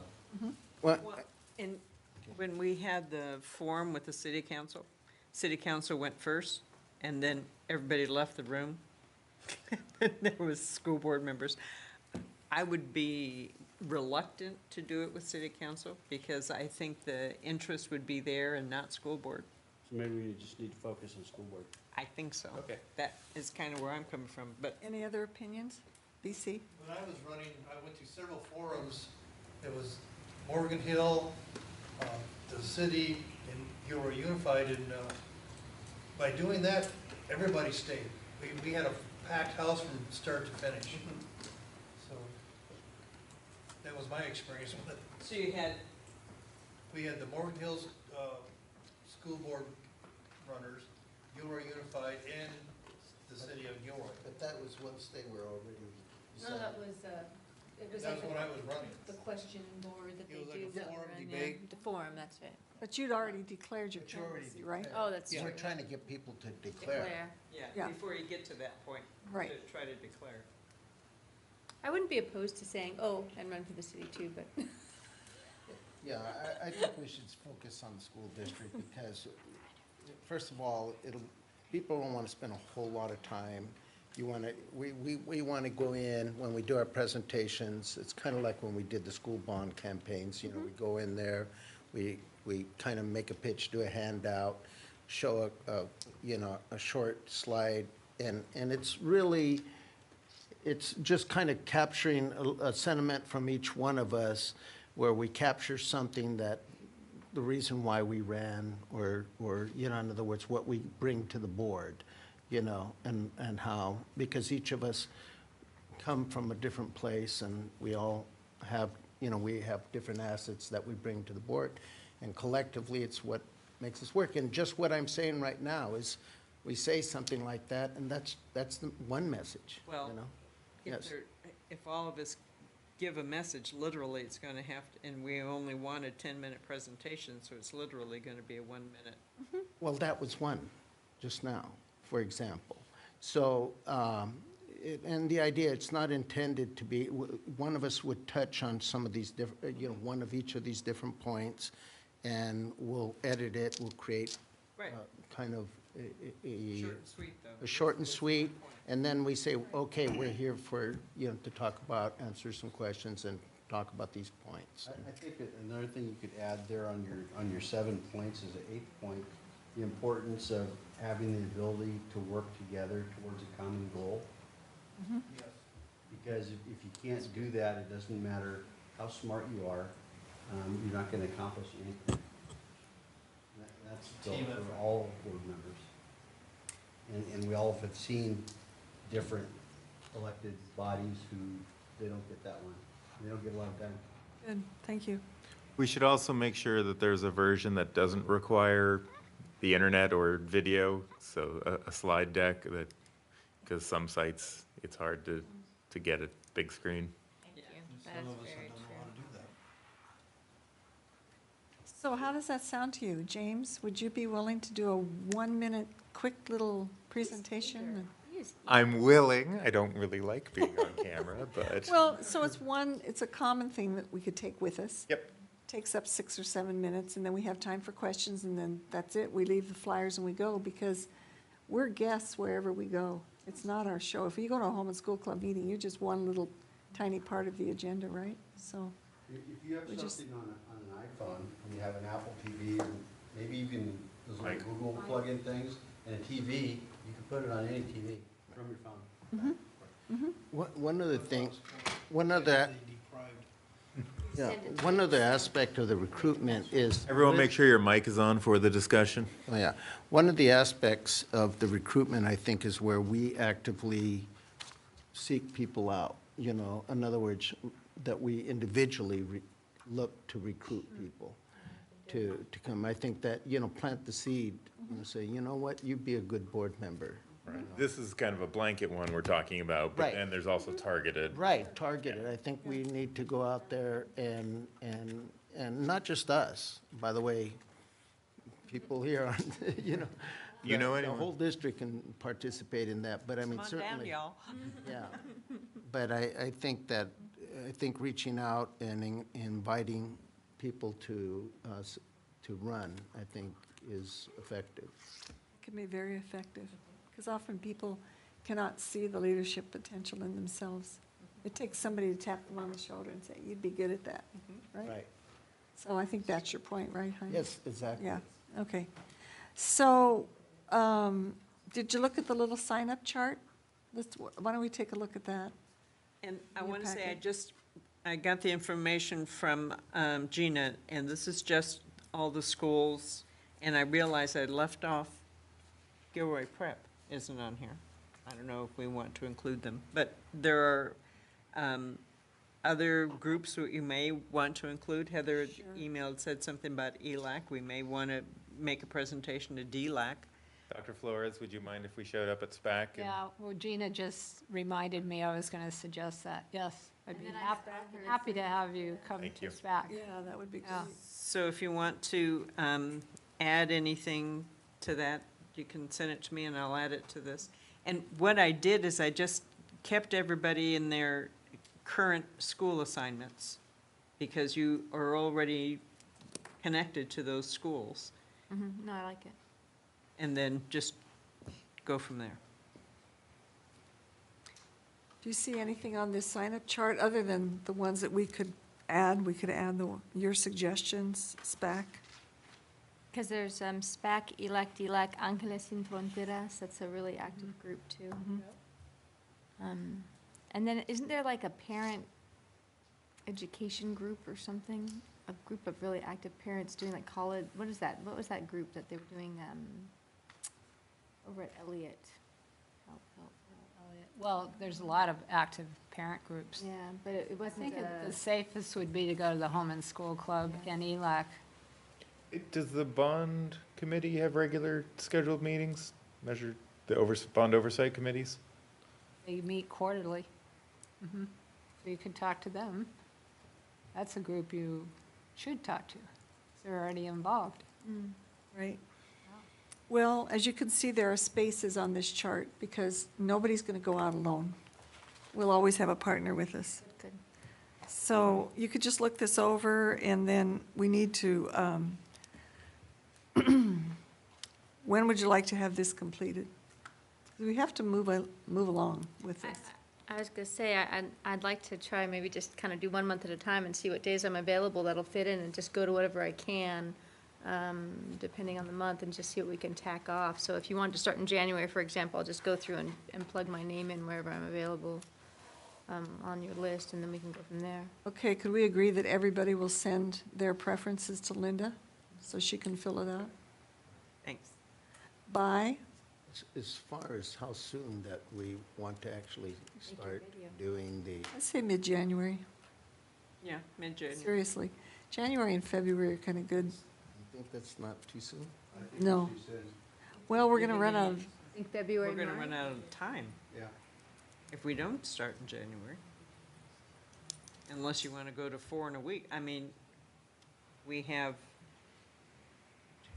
20, 8, 11, 12, 13, 14, 15, and we have 20 groups, well, more than that, because we're saying ELAC at each school.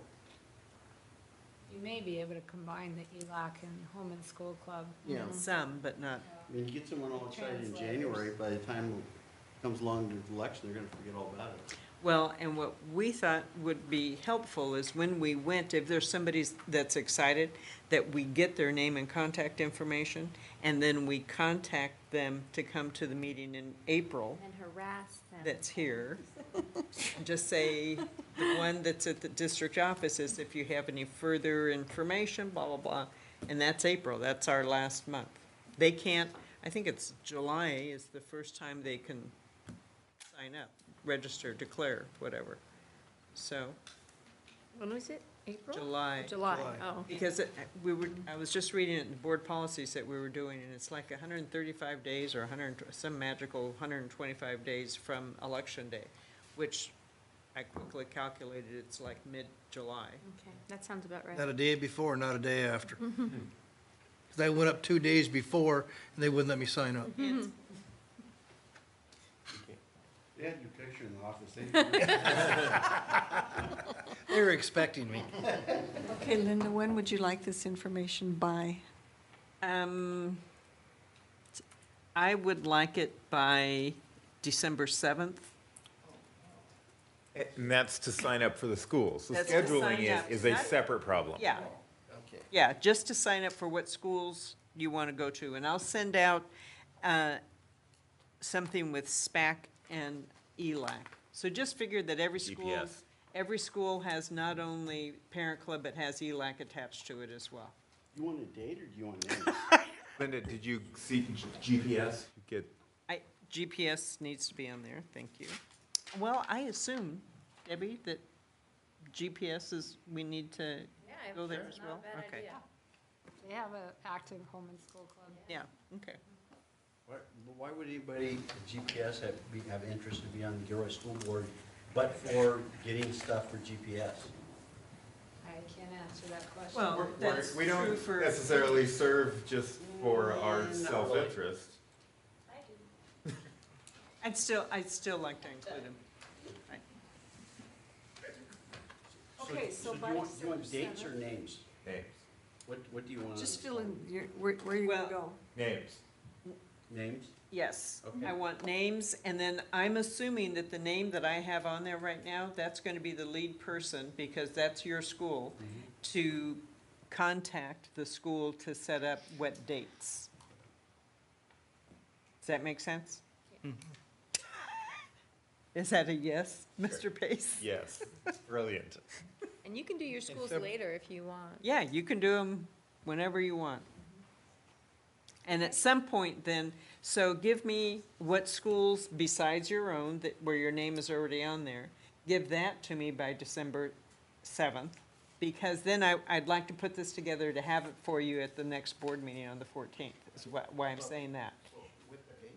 No. No, you don't have to have the Names dates, just of schools, just where you're you gonna want. partner up with And I will send you a new one by this weekend with these others on there. SPAC will be included. Ángeles de Fronteras, is that what it is? Or Sin Fronteras, what is it? Sin. Con, sin, de.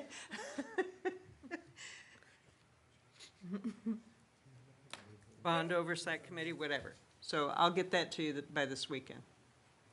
Okay, And then in parallel, the slide deck is being created and who's writing So our? when you go out, then we'll. Jaime's gonna be. We're not gonna write a script, we're gonna have the topic areas, and we'll give you a chance to say something about that. In brief, you know, in other words, you're gonna say a statement, Yeah, a simple statement. Right? It doesn't have to be Unwritten. comprehensive.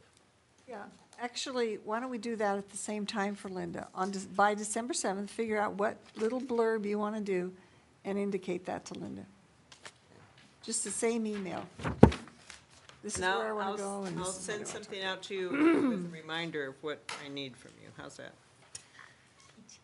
Is that okay? This will be a lot of fun. For who? Pat, could you email me can we send staff home? I that feel thing bad that for you- them. the, You can all go. Oh, yeah. We're looking for retirees. Anybody retiring soon? No, you can't retire, but you can go home. Find my, okay, I can't find my agenda. What do I do with it? here, Thank you. take my, They're all the same, thank you. Okay. Let's move along if I can find it. Okay, I think I wrote it down. any board member reports? We're on number 9. Pardon? Board member reports. I'm losing my voice. I'm alive and well. Yes, we're happy to see that. Very good. Okay, upcoming and new referral agenda items. If you look at your little calendar that Gina puts together for us, do we have see if that? there's, yes, it is in here.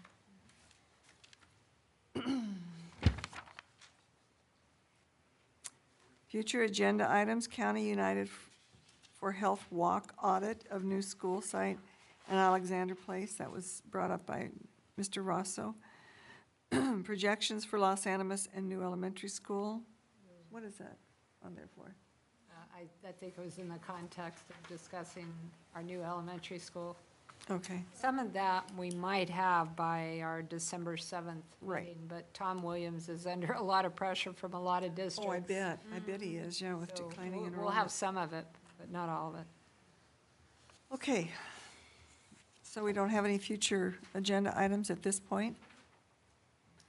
A special meeting of the Board of Education will be held on Thursday, December 7th at 6 p.m. The agenda will be available on the district website by 5 p.m. Friday, December 1st, 2017. Okay? And then the next regular meeting of the Board of Education will be held on Thursday, December 14th. Closed session, let's see if I can do this. Closed session will be held at 5:30, followed by the board annual, organizational, and regular meeting at 7. And the agenda will be available on the district's website by 5 p.m. Friday, December 8th. We will adjourn.